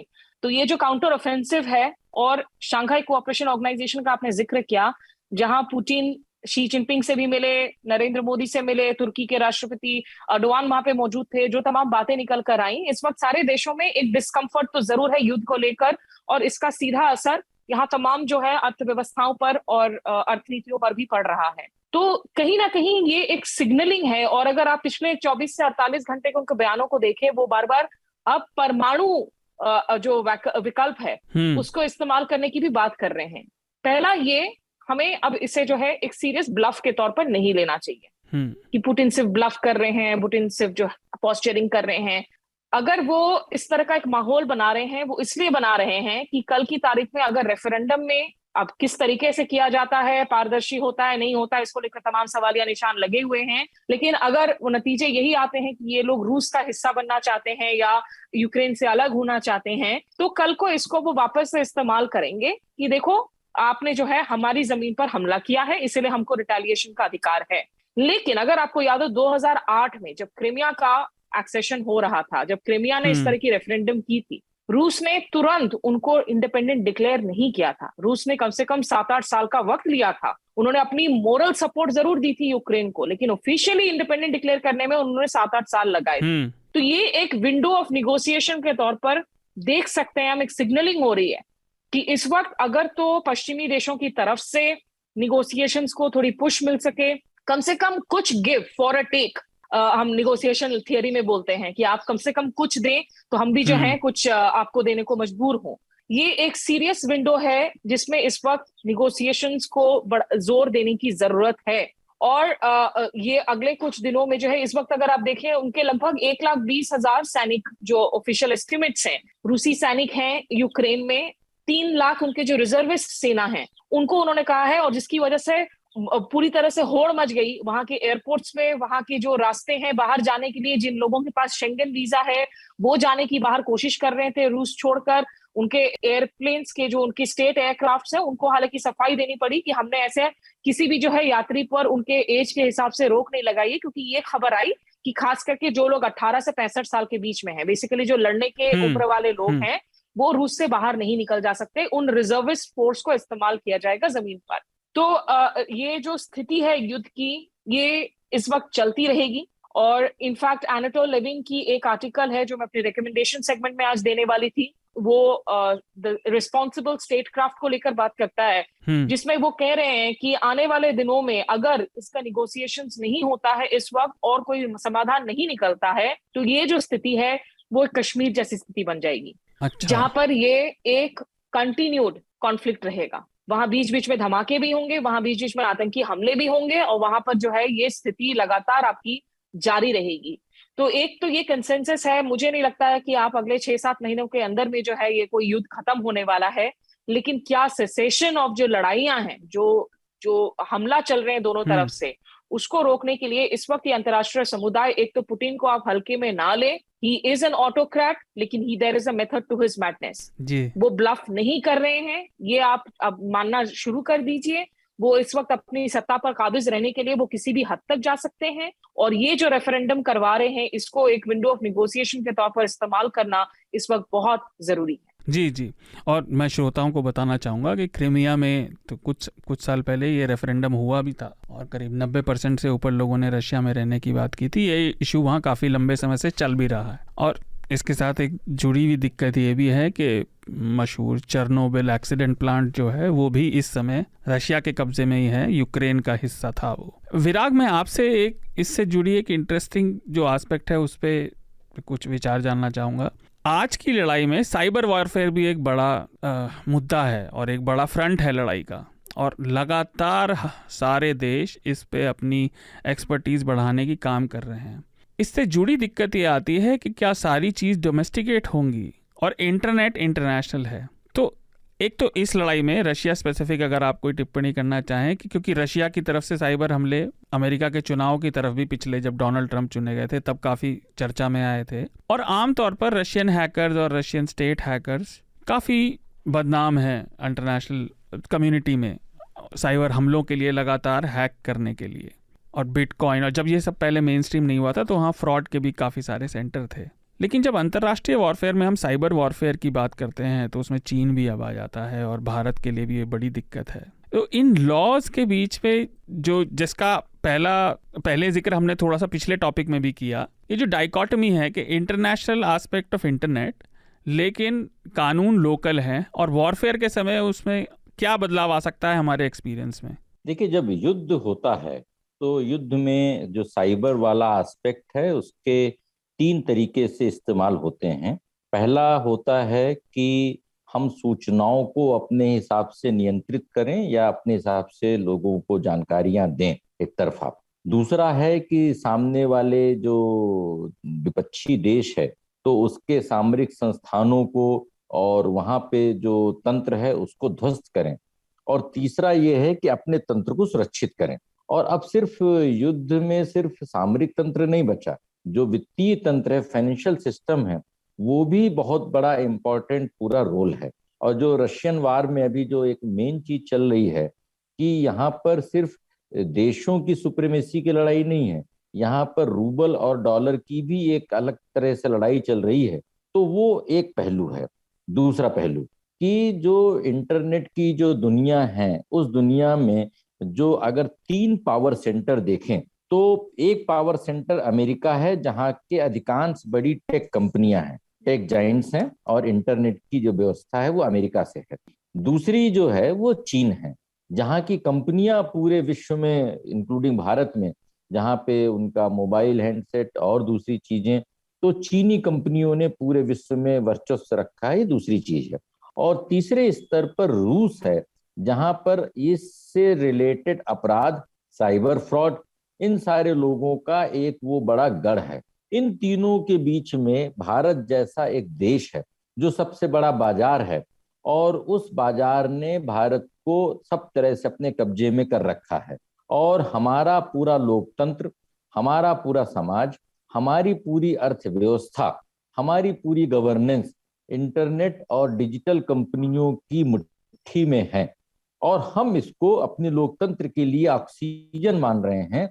ये एक विरोधाभास की बजाय मैं बोलूं कि यह एक दुर्भाग्यपूर्ण से भी एक ज्यादा एक नया शब्द है कि ट्रेजिक है कि आज हमारे यहाँ पर हमारी चुनावी व्यवस्था कैसे होगी। आज हमारे जो सारे नेता हैं, आप देखिए कि हमारे सारे नेता 2 विषयों पर कभी चर्चा नहीं करते हैं, या उन पर हमेशा कंसेंसस रहती है। 2 विषय, पहला आरक्षण और दूसरा इंटरनेट और सोशल मीडिया।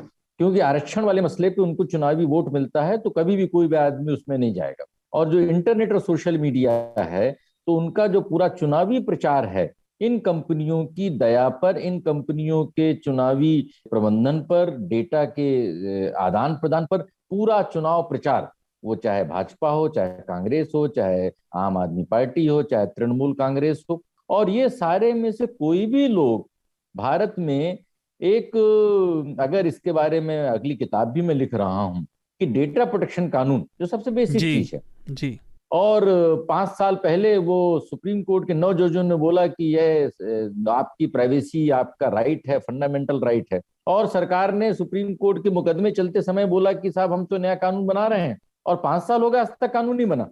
एक सुप्रीम कोर्ट के फार्मर जज की कमेटी भी बन गई, उसमें पार्लियामेंट्री कमेटी भी बन गई, संसद में बिल भी पेश हो गया, और उसके बाद बोला कि नहीं साहब ये तो अब हम नए तरीके से करेंगे, और जब तक नए तरीके से करेंगे तब तक नई समस्याएं पैदा हो जाएंगी। क्रिप्टो में कितने लाखों लोग बर्बाद हो गए, क्रिप्टो में हम कानून नहीं बना पाए। और जब हम इन चीजों को नहीं करना होता है तो हम बोल देते हैं कि जो इंटरनेशनल प्रोटोकॉल है उसको करेंगे। तो इंटरनेशनल प्रोटोकॉल तो हर चीज में आ जाता है, हमारी वैश्विक सुरक्षा में भी हम अपनी देश की सेना क्यों रखते हैं? हमको तो फिर जो यूएन है, यूएनओ पे डिपेंड रहना चाहिए। पहले हम म्युनिसिपल लॉज से, सिविल लॉज से अपनी देश की रक्षा करते हैं और अंतर्राष्ट्रीय मुद्दों पर हम अंतर्राष्ट्रीय कानून की पहल करते हैं। हम सबसे बड़े बाजार हैं, हमें इसमें लीड लेना है। लेकिन आज हम सबसे बड़े इसमें एक बाजार में एक शोषण के तंत्र का सबसे बड़ा माध्यम है। और हमें लग रहा है कि हम अव्वल हैं, हम बहुत लीड कर रहे हैं, हम कोई विश्व गुरु हैं, या हम इसी में मैं बताता हूं कि सुप्रीम कोर्ट ने 4 साल पहले बोला था कि हमारी लाइव टेलीकास्ट के लिए एक सुरक्षित प्रणाली बनाने की जरूरत है। जब उसके 1 साल बाद अयोध्या मामला हुआ, फिर दूसरे मामले हुए, हमने उनसे रिक्वेस्ट किया कि आप एक्सपेरिमेंट बेसिस पे इसको लाइव स्ट्रीम करिए। उन्होंने दूरदर्शन को संपर्क किया, उन्होंने एनआईसी को संपर्क किया। इवन अभी पिछले चीफ जस्टिस रमन्ना साहब ने आखिरी दिन जो उन्होंने टेलीकास्ट जो हुआ वो एनआईसी के नेटवर्क से हुआ। और 4 सालों में हम सुप्रीम कोर्ट के लिए एक ट्रांसमिशन सिस्टम नहीं बना पाए, और एक विदेशी गूगल कंपनी के यूट्यूब प्लेटफॉर्म पे लाइव टेलीकास्ट करने की शुरुआत हो रही है, जहां पर डेटा प्रोटेक्शन का कोई पहलू ही नहीं है। हम अपने सारे राइट्स उनको सरेंडर कर देते हैं। आज से 10 साल बाद विश्व की सबसे बड़ी समस्या होगी कि सोशल मीडिया कंपनियों के पास विश्व का सारा डेटा होगा, और हम उनकी मुट्ठी में, जैसे दानव होते हैं उनकी मुट्ठी में कैद व्यक्ति होंगे, उनके आगे सरकारें भी बौनी पड़ जाएंगी।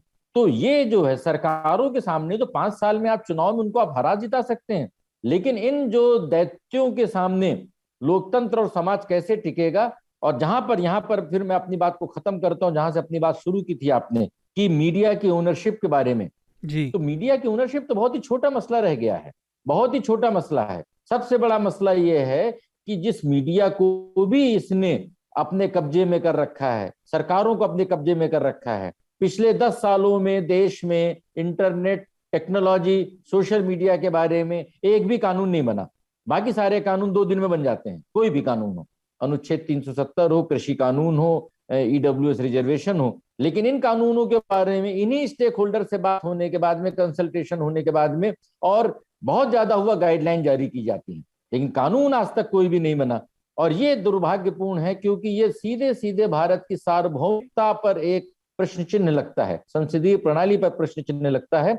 और मैं इस विषय पर 10 सालों से चर्चा कर रहा हूं। मुझे लग रहा है कि ये एक सबसे जरूरी विषय है, क्योंकि जिस तरीके से महाभारत का युद्ध हुआ था और महाभारत के युद्ध में जब भीष्म पितामह को उन्होंने रोकने के लिए शिखंडी को सामने खड़ा कर दिया, तो इसी तरीके से ये जो एक पूरा सूचना युद्ध हो रहा है, अर्थव्यवस्था को कब्जा में करने की पूरी लड़ाई हो रही है, और उसमें जो टेक जाइंट्स हैं, वो टेक जाइंट्स लोगों की स्वतंत्रता को सामने खड़ा करके और अपने आप को उससे सेफ करने की कोशिश करते हैं। जी देखिए, भारत में सबसे ज्यादा लोगों की स्वतंत्रता को अगर खतरा है, इन कंपनियों से खतरा है जी। लोकेशन के नाम पे, सारी चीजों के नाम पे, सारे डेटा को लेकर के, और प्राइवेसी का तो मेरे हिसाब से टेक्नोलॉजी में कोई कंसेप्ट ही नहीं है। लेकिन हमारा दुर्भाग्य क्या है, हम सरकारों पर सवाल करते हैं, इन कंपनियों पे, क्योंकि सरकारों की तो जवाबदेही फिक्स की जा सकती है कानून के तहत, संविधान के तहत, अदालत के तहत, आरटीआई के तहत, किसी के तहत भी आप उनको चुनाव में जिता हरा सकते हैं।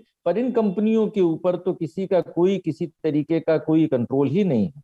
जी जी विराग, जो आप कह रहे हैं ना, वो आज मैं उससे एक हद तक अग्री भी करता हूँ। अभी पूरे विश्व में, अभी खासतौर में अमेरिकन कांग्रेस में भी इस पे चल रहा है कि इन्हें तोड़ा जाना चाहिए, डेटा की ओनरशिप पूरी जनता की इनके पास नहीं रहनी चाहिए। लेकिन एक और चीज़ जो आपने कही, कानून का समय पर ना बनना, ये पुलिस रिफॉर्म के लिए भी मैं लगातार श्रोताओं को पता होगा कहता ही रहता हूँ। इतने साल हो गए कोर्ट का आदेश आए हुए, लेकिन किसी भी सरकार ने कोई कानून नहीं बनाया। ये डेटा प्रोटेक्शन पे भी हमने बात पहले भी करी है। अब देश में आपसे दूसरा एक बात को ख़त्म करने के लिए जानना चाह रहा था कि एक यूज़र के तौर पर जो इंटरनेट का इस्तेमाल करता है, जो बहुत ज़्यादा इस चीज़ से, मतलब ये उसके रुचि का विषय नहीं है, डेटा प्राइवेसी और साइबर सिक्योरिटी। अगर साइबर युद्ध में आप मान लें कि इंटरनेट नहीं है, तो आप अपनी लाइफ इमेजिन कर सकते हैं आज की डेट में इंटरनेट के बिना? और आप काम का हमारे क्या होगा? हम तो आदी हो गए ना इन सब चीज़ों के, संभव ही नहीं। अब तो नींद भी ऐसे आती है हमें कि मोबाइल चलाते चलाते, चीज़ों को देखते हुए, पढ़ते हुए, मतलब जब नींद आती तो बगल में रख देते, तब हम सोते हैं। तो ये तो अच्छी आदत नहीं है। लेकिन है, ये यूथ के साथ भी प्रॉब्लम है आज। तो इंटरनेट नहीं रहा तो फिर आप क्या करेंगे? तो अधूरा हो जाएगा जीवन, लगेगा कि सब कुछ इंटरनेट के साथ आधी इंटरनेट नहीं रहा तो आधी आबादी मनोरोग, ऑफिशियली मनोरोग का शिकार हो जाएगी। नहीं, हाँ, वो डिप्रेशन में तो चली जाएगी। शार्दुल जी एक बस छोटी सी बात से मैं बात खत्म करता हूँ। बात आई थी हेट स्पीच के बारे में। एग्जिस्टिंग कानून के तहत, हाँ जी, अगर 3 बातें सुप्रीम कोर्ट करे, नंबर 1 कि टीवी चैनल में प्रवक्ताओं की किसी भी हरकत के लिए पार्टी को जिम्मेदार माना जाए, ये कानून है जी। एंकर के लिए चैनल को जिम्मेदार माना जाए, और जब इन चैनलों के जो भी एडिटर्स हैं इनके खिलाफ जो FIR होती है, उसके FIR को क्लब करते हैं, उनको जमानत देते हैं, उस समय उनकी जो विकृतियों के लिए उनसे माफीनामा सार्वजनिक तौर पे लेने की शुरुआत अगर हो, तो मैं समझता हूँ कि टीवी चैनलों को थोड़े हद तक जवाबदेह बनाया जा सकता है। जी जी, देखिए, जवाबदेही पर जो आपने बात कही वो मैं लार्ज तौर पर अग्री करता हूँ, लेकिन दिक्कत यह है कि जवाबदेही तय कौन करेगा और ये सारे सवाल भी आते हैं, पर वो डिबेट अलग है। मैं एक छोटा सा टॉपिक, बहुत ही संक्षिप्त टिप्पणियां सबसे चाह रहा था, फिर हम रिकमेंडेशन की तरफ चलेंगे, चर्चा को विराम देंगे। चंडीगढ़ में घटना हुई, अब देश ने भी उसका जिक्र किया था। चंडीगढ़ में एक छात्रा के ऊपर यह आरोप लगा कि वो अपने हॉस्टल में साथियों की और अन्य छात्राओं की वीडियो बना रही थी और उसको क्लेम किया जा रहा है अपने बॉयफ्रेंड को भेज रही थी। और कई लोगों के ऐसे वीडियो वायरल हुए कहते हुए कि कई बच्चों ने आत्महत्या कर ली, छात्राओं ने, और बहुत सारे वीडियो गए हैं। लेकिन फिर पुलिस ने जांच के बाद बताया कि उसने केवल अपने भेजे थे। और एक शब्द विराग जी ने पहले यूज़ किया था, मेरे दिमाग में अटक गया था, पर मैं पहले पिता से टिप्पणी चाहूँगा इस पर। अश्लील का ये जो अश्लील शब्द है, मैं इसे उपयोग करने से बहुत बचता हूँ, क्योंकि इसकी परिभाषा सबके लिए अलग हो सकती है। बायस हमारे सबके अंदर है, लेकिन मैं ये नहीं कह रहा नेगेटिव कॉनोटेशन में। हम सब कुछ ना कुछ धारणा लेकर चलते हैं, सोचते हैं, काम करते हैं, सब काम, वो कॉन्शियस भी हो सकता है, सब कॉन्शियस भी। ये इशू क्राइम के अलावा महिलाओं की सुरक्षा से भी जुड़ा हुआ है, और जो एक मेल और फीमेल के बीच का अंतर है परसेप्शन में भी, 21वीं सदी में इंटरनेट है, इस सब के बाद भी। स्मिता, आप इसे कैसे देखती हैं? अविश्वास की बात अलग है कि वो सरकार और पुलिस की बात पे विश्वास नहीं कर रहे, कॉलेज एडमिनिस्ट्रेशन की, वो एक अलग बात है। लेकिन एज अ वुमेन योरसेल्फ, एक महिला होने के नाते, ये इशू कितनी भी प्रोग्रेस हो जाए, हमारे समाज के बीच का ये अंतर जाता नहीं है। देखिए, पहला मैं थोड़ा सा ये बता दूं शार्दुल के, कि एक्चुअली जब ये पूरा मामला हुआ, मैं उज्बेकिस्तान में थी, मैंने इसको बहुत क्लोजली तो फॉलो नहीं किया, लेकिन अभी वापस आकर मैंने जितनी खबरें पढ़ी हैं, हर जगह मुझे यही लग रहा है कि लोग कह तो रहे हैं बहुत सारी वीडियोस हैं, लेकिन किसी ने भी वीडियो मानो देखी नहीं हो। जी जी, क्योंकि वो BBC वगैरह की भी मैं जो रिपोर्ट पढ़ रही हूँ, उसमें ऐसा लग रहा है कि एक कंपोनेंट ऑफ र्यूमर हो सकता है। तो मुझे नहीं पता कि इस वक्त पुलिस पर हम भरोसा कर सकें या नहीं कर सकते हैं, लेकिन I am actually yet to come across a witness जिसने कही हो कि उसने किसी और की वीडियो देखी हो अदर देन द गर्ल जिसने खुद की वीडियो बनाई है, जिसको गिरफ्तार किया गया है। ये तो जांच से जुड़ी बात होगी। देखिए, आप जो मुद्दा उठा रहे हैं शार्दुल, ये बहुत एक संजीदा और एक जरूरी मुद्दा जिस पर बात होनी चाहिए, लेकिन ये एक ऐसा मुद्दा है, मुझे लगता है कि जिसे there is a lot of difference, it is easier said than done. जी, हम लोगों के समाज में जो शेम की एक कॉन्सेप्ट की एक वायरिंग हुई है, खास करके इसका पूरा दारोमदार लड़कियों पर, महिलाओं पर एक छोटे उम्र से रखा गया है कि अगर आपकी जिंदगी में आप खुद को जो एज अ विक्टिम मानते हैं, आपके साथ जो अन्याय हो रहा है, गलती हो रही है, नाइंसाफी हो रही है, इसके खिलाफ आप लड़ें। लेकिन अगर कोई बच्ची है जिससे लगता है कि ये इतनी शेमफुल बात है जिसकी वजह से मैं अपनी जान लेने की भी सोच लूं, मैं आत्महत्या की भी कोशिश कर लूं, तो ये it speaks volumes about the kind of society that we have build, जो डिस्टर्बिंग है।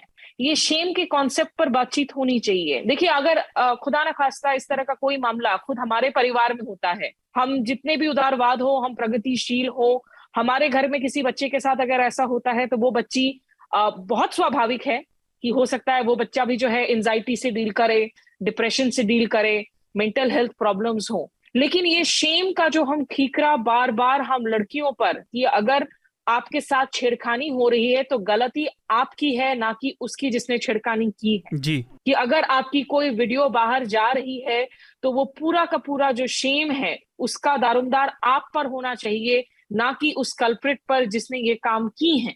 ये एक प्रॉब्लम है हमारे समाज में, बहुत बड़ी जो है एक प्रॉब्लम है।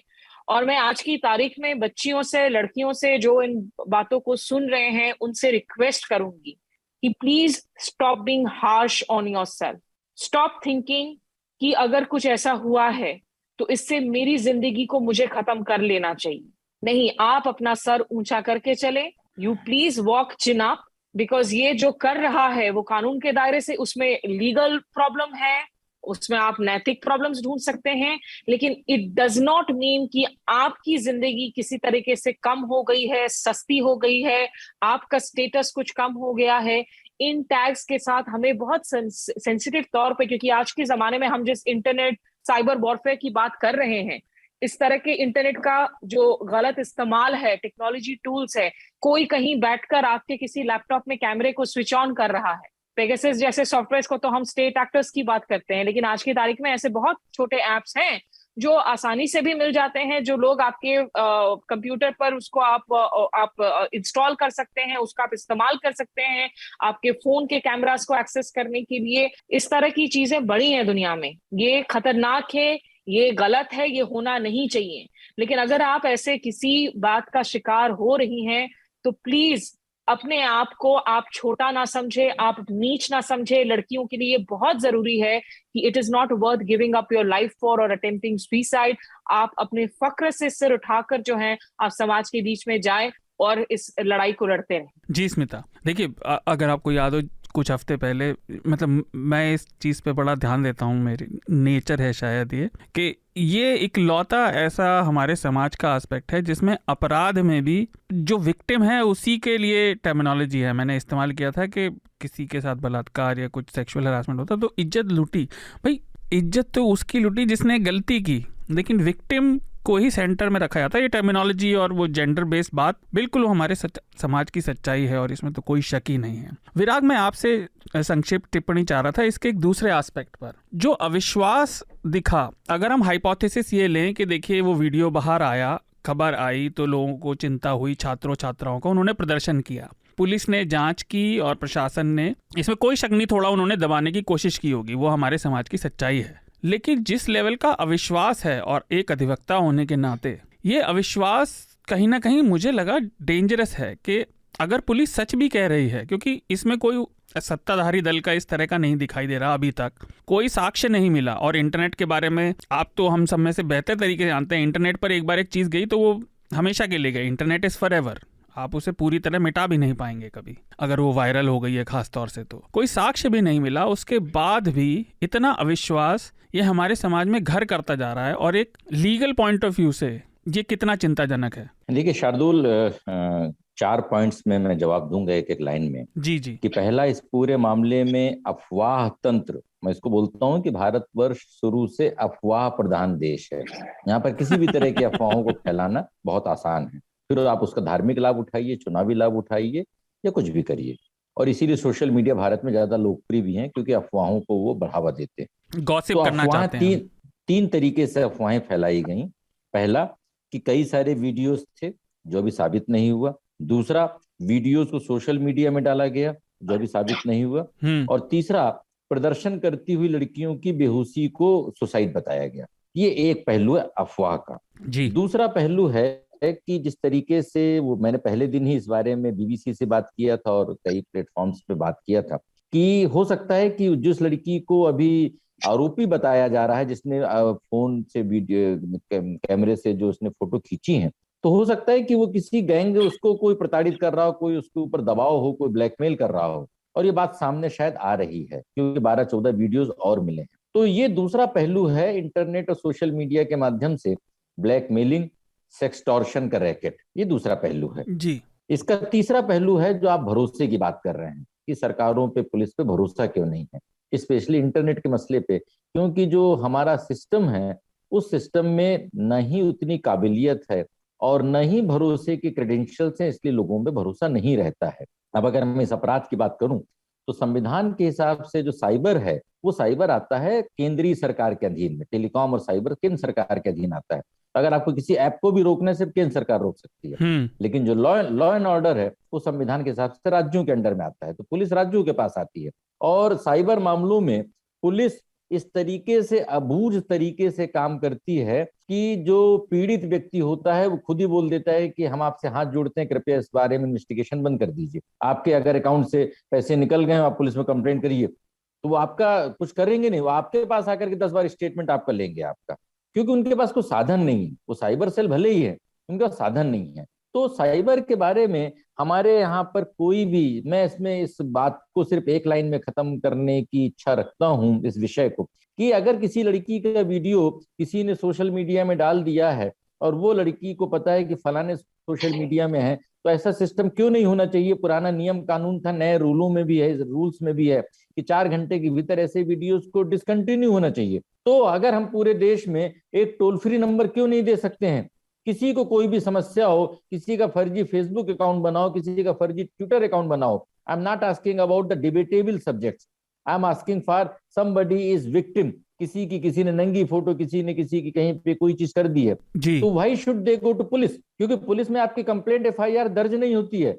Why should they go to the court? क्योंकि कोर्ट में आपकी सुनवाई का मौका नहीं आता है। पोल्यूटर पेज प्रिंसिपल, जिसने आपके साथ गलत किया वहीं पर आपको समाधान मिलना चाहिए। तो फेसबुक, व्हाट्सएप, गूगल, ट्विटर, कोई भी प्लेटफॉर्म हो, ई कॉमर्स, इन सारी जगहों पे लोगों के पास केंद्र सरकार एक टोल फ्री नंबर जारी करके और लोगों के समाधान का सिस्टम क्यों नहीं बनाती है? आप सिर्फ बाजार यहाँ पे क्या पैसा बनाने के लिए, लोगों को शोषण करने के लिए आप उनके हक नहीं देंगे उनके? तो हम इन कानूनी हकों की बात नहीं करते हैं और इन कानूनी हक पर बात होनी चाहिए, तभी हम एक बैलेंस और सशक्त, एक पावरफुल, एक एम्पावर्ड समाज बना पाएंगे। जी विराट। अवधेश, इस मुद्दे पर आपका क्या सोचना है? आपने इतनी रिपोर्टिंग भी की है इस तरह की चीज़ों पर। और एक चीज़ और, अगर आपकी बात हुई हो या आपके पास जानकारी हो, कैंपस में वहाँ पर इस समय का क्या माहौल है छात्रों में? आपको कुछ अगर उस बारे में जानकारी हो, छात्र क्या सोच रहे हैं, उनकी तरफ से क्या राय आ रही है सोशल मीडिया के अलावा? जी शार्दुल, मेरी बात हुई थी कुछ लोगों से वहाँ पर। तो एक तो क्या है, वहाँ छात्र हैं नहीं जो हॉस्टल में थे, वो मैक्सिमम जो बच्चे हैं वो अपने घर चले गए हैं। खास तौर से जो लड़कियां हैं वो अपने घर चली गई, क्योंकि एक तो अफवाह का बहुत माहौल है और लोग ना घर के बहुत डरे हुए हैं, तो उन्हें वापस बुला लिया गया कि भाई आप आ जाइए, यहाँ माहौल अभी ठीक नहीं है, ठीक होगा तो वापस आएंगे वो। दूसरी बात, जैसे वीडियो वायरल हुआ, अब इसके जो तार है वो पंजाब से हिमाचल तक है, लेकिन अब एक दूसरा प्रदेश भी जुड़ गया है, जम्मू कश्मीर। अच्छा। हाँ, वहाँ पे एक जवान हैं जो तैनात हैं, वो ये इस तरह के वीडियो मंगवाते थे। जो लड़की थी उसके, हाँ मतलब जो मैंने हाल ही में पढ़ा, मैं उसकी बात कर रहा हूँ। हाँ, तो जो लड़की थी उनके एक फ्रेंड थे, बॉयफ्रेंड, तो उनके बॉयफ्रेंड वो अपने फौजी दोस्त को भेजते थे। तो अब वो उनको ब्लैकमेल करते थे कि अगर मुझे वीडियो नहीं आएंगे तो मैं इनको वायरल कर दूंगा। मतलब ये खबरें अभी की बता रहा हूँ फिलहाल की। तो ये अब जम्मू कश्मीर में भी मतलब फौजी हैं, तो मतलब इतना लंबा समय हो गया, अभी तक किसी के पास कोई स्पष्ट जानकारी नहीं है इस मामले में, कितने वीडियो थे। पुलिस का अपना अलग बयान है कि कोई वीडियो इस तरह का वायरल नहीं हुआ, जो है लड़की का एक अकेला वीडियो, जबकि लड़की का खुद का एक वीडियो वायरल, जो वार्डन उसको डांट रही है, वो खुद कह रही है हाँ मैंने एक वीडियो था जो मैंने अपने दोस्त को भेजा शिमला के। तो उस वार्डन पूछती है आप कहाँ की? बोले हाँ मैं भी शिमला की हूँ। हाँ, तो जो है वो ही वीडियो शुरू में वायरल हुआ था जिससे बात बाहर आई थी। जी, पर आप ये कह रहे हैं कि इसमें काफ़ी लंबा ये सिस्टम है और ये काफ़ी लंबे समय से चल रहा है, जो विशियस साइकिल बन जाता है। एक बार चला गया, आपने किसी पर विश्वास करके दे दिया, तो फिर वो ब्लैकमेल का जरिया बन जाता है। देखिए, मैं इस चर्चा को ख़त्म करूंगा बस 2 बातों से। मैं इंटरनेट पर ये तो नहीं कहता सबसे पुराने, लेकिन हिंदुस्तान में सबसे शुरुआती जो मैं 1998 से कर रहा हूँ, जब हम डायल अप पर करते थे, और वैसे अभी भी हूँ। इंटरनेट पर आपको किसी पर भरोसा नहीं करना चाहिए अपने रिश्तेदारों की ईमेल को भी चेक करना चाहिए कि वो ठीक जगह से आई है या नहीं। और ये DTA पॉलिसी काफ़ी लंबे समय 2007 में एक रैप सॉन्ग के थ्रू चला था, DTA, डोंट ट्रस्ट एनीबॉडी। ये आपका नियम होना चाहिए। इंटरनेट को इस्तेमाल कर सकते हैं तभी आप करेंगे। किसी लिंक को मत खोलिए अगर आपको नहीं पता, किसी ईमेल को मत खोलिए अगर आपको लगता है स्ट्रेंज है। हम चर्चा को यहीं विराम देते हैं, लेकिन उससे पहले रिकमेंडेशन की प्रक्रिया को पूरा करते हैं। स्मिता, आपका रिकमेंडेशन इस हफ्ते का? मैं एक, देखिए चूंकि रूस को लेकर हम लोगों ने बात की जी, और एक इस बार हैप्पी मॉम जेकब, जो कि अंतर्राष्ट्रीय मामलों के जानकार हैं, JNU में एसोसिएट प्रोफेसर हैं, द हिंदू में लेख छिपती रहती है।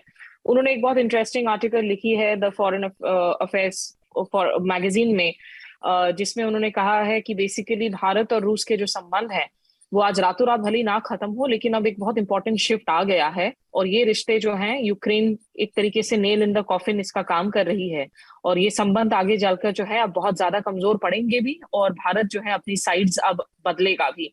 ये एक इंपॉर्टेंट आर्टिकल है कमिंग फ्रॉम समबडी जो एक्चुअली अभी तक रूस और भारत के रिश्तों की एडवोकेसी करते रहे हैं।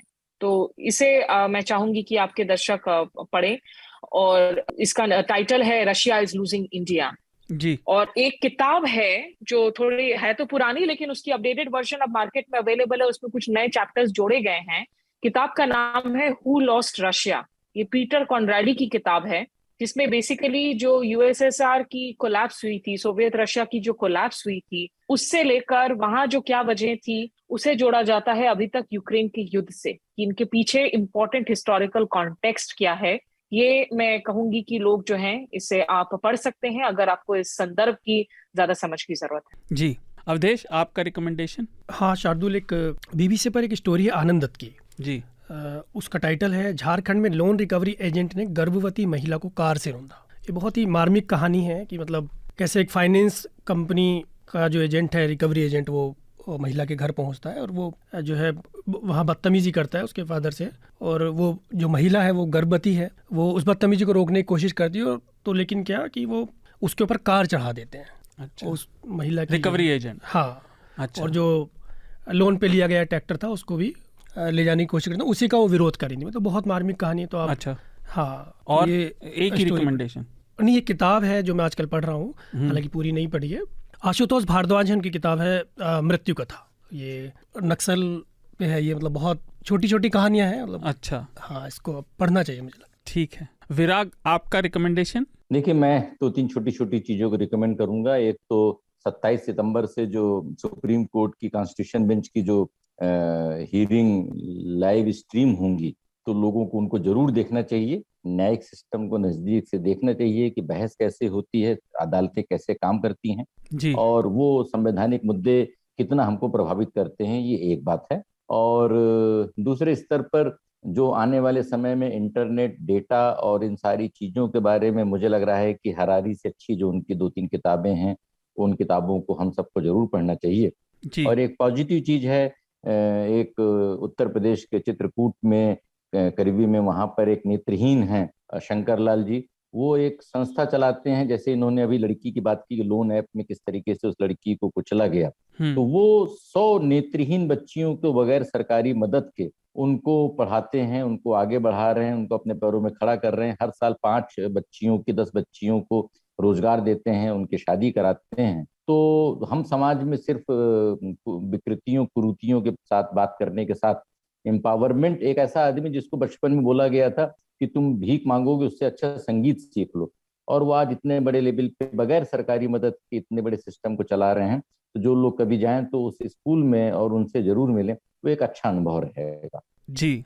इस हफ्ते मेरी 3 रिकमेंडेशन हैं। पहला, DW हिंदी की एक रिपोर्ट है कि अफ्रीका के कई देशों में जो तथाकथित विकसित और अमीर देश हैं, उनकी पुरानी कारें वहाँ पहुँच रही हैं और वहाँ प्रदूषण तेजी से फैला रही हैं, जबकि ये अमीर देश अपनी आबो हवा को, जलवायु को बेहतर मैनेज कर पा रहे हैं और अपना एक तरह से डिस्कार्डेड व्हीकल वहाँ डंप कर रहे हैं। तो ये पढ़े। दूसरा, न्यूज़ लॉन्ड्री हिंदी पर एक हमने रिपोर्ट पब्लिश की 22 सितंबर को। अरावली का जो इलाका है दिल्ली के आसपास और हरियाणा का, उसका NCR ड्राफ्ट प्लान सरकार चेंज करने की बात कर रही है और उससे बहुत ज़्यादा इस रीजन में दिक्कतें आएंगी और पर्यावरण संरक्षण को बहुत ज़्यादा नुकसान पहुंचेगा। तो दूसरा ये। और तीसरा, हमने व्लादिमीर पुतिन की बात की, स्मिता ने भी उनके बारे में कुछ बोला और मैं उनसे एग्री करता हूँ। पुतिन को बिल्कुल भी अंडर एस्टिमेट किसी को नहीं करना चाहिए, क्योंकि वो KGB एजेंट थे ईस्ट जर्मनी में, तो बहुत बहुत मंझे हुए स्पाई भी थे, वो स्पाई मास्टर थे। तो रियल डिक्टेटर्स एक पॉडकास्ट है, उसमें आपको ऐसे कई किरदारों की कहानियां मिलेंगी, जैसे लेनिन की है, माओ त्से तुंग की है, और वो सत्ता उन्होंने कैसे हासिल की। और ये बहुत ही न्यूट्रल और उनको क्रिटिकली देखने वाली पॉडकास्ट है, बहुत अच्छी, उसे जरूर सुने। शार्दुल, आपने जी। बात की पुतिन की, पुलिस की भी बात आई, तो मुझे एक और अच्छी बात याद आई। इंडियन एक्सप्रेस में अभी 2-3 दिन पहले 2 लगातार रिपोर्ट आई थी कवर स्टोरी पे कि किस तरीके से CBI और ED में 95% जो मामले हैं वो विपक्ष के खिलाफ ही, विपक्ष के नेताओं के खिलाफ हो रहे हैं। और उसके पहले भी कांग्रेस शासनकाल में भी मेजॉरिटी विपक्ष के नेताओं के खिलाफ ही था। तो हमारी इन्वेस्टिगेटिंग एजेंसीज कैसे काम कर रही हैं, किस तरीके से कानून का शासन किस तरीके से व्यक्तियों के शासन में बदल गया है, इसके लिए उन दोनों रिपोर्टों को पढ़ने से लोगों को जानकारी बढ़ेगी। जी धन्यवाद। तो हम आज की चर्चा को यहीं विराम देते हैं। विराग, स्मिता, अवधेश, आप तीनों का धन्यवाद। Thank you. Please stay safe. बहुत बारिश हो रही है बाहर, जी सड़कों जी। पर नौका लेकर निकले, स्विम सूट लेकर निकले। नहीं हमारी अर्बन सिटीज का बिल्कुल बेड़ा गर्क हो रखा है। जी हमने उस पर भी आपको अगली चर्चा में आपको उस पर जो है किसी आर्किटेक्ट के साथ बकायदा बातचीत करनी चाहिए। हमने 2 हफ्ते पहले बात की थी, मेरी पेट पीवे वो भी है, सिविल इंफ्रास्ट्रक्चर पर। चर्चा को यहीं विराम देते हैं। धन्यवाद। न्यूज लॉन्ड्री के सभी पॉडकास्ट टिचर, आईट्यूज और दूसरे पॉडकास्ट प्लेटफॉर्म पे उपलब्ध हैं। खबरों को विज्ञापन के दबाव से आजाद रखें। न्यूज लॉन्ड्री को सब्सक्राइब करें।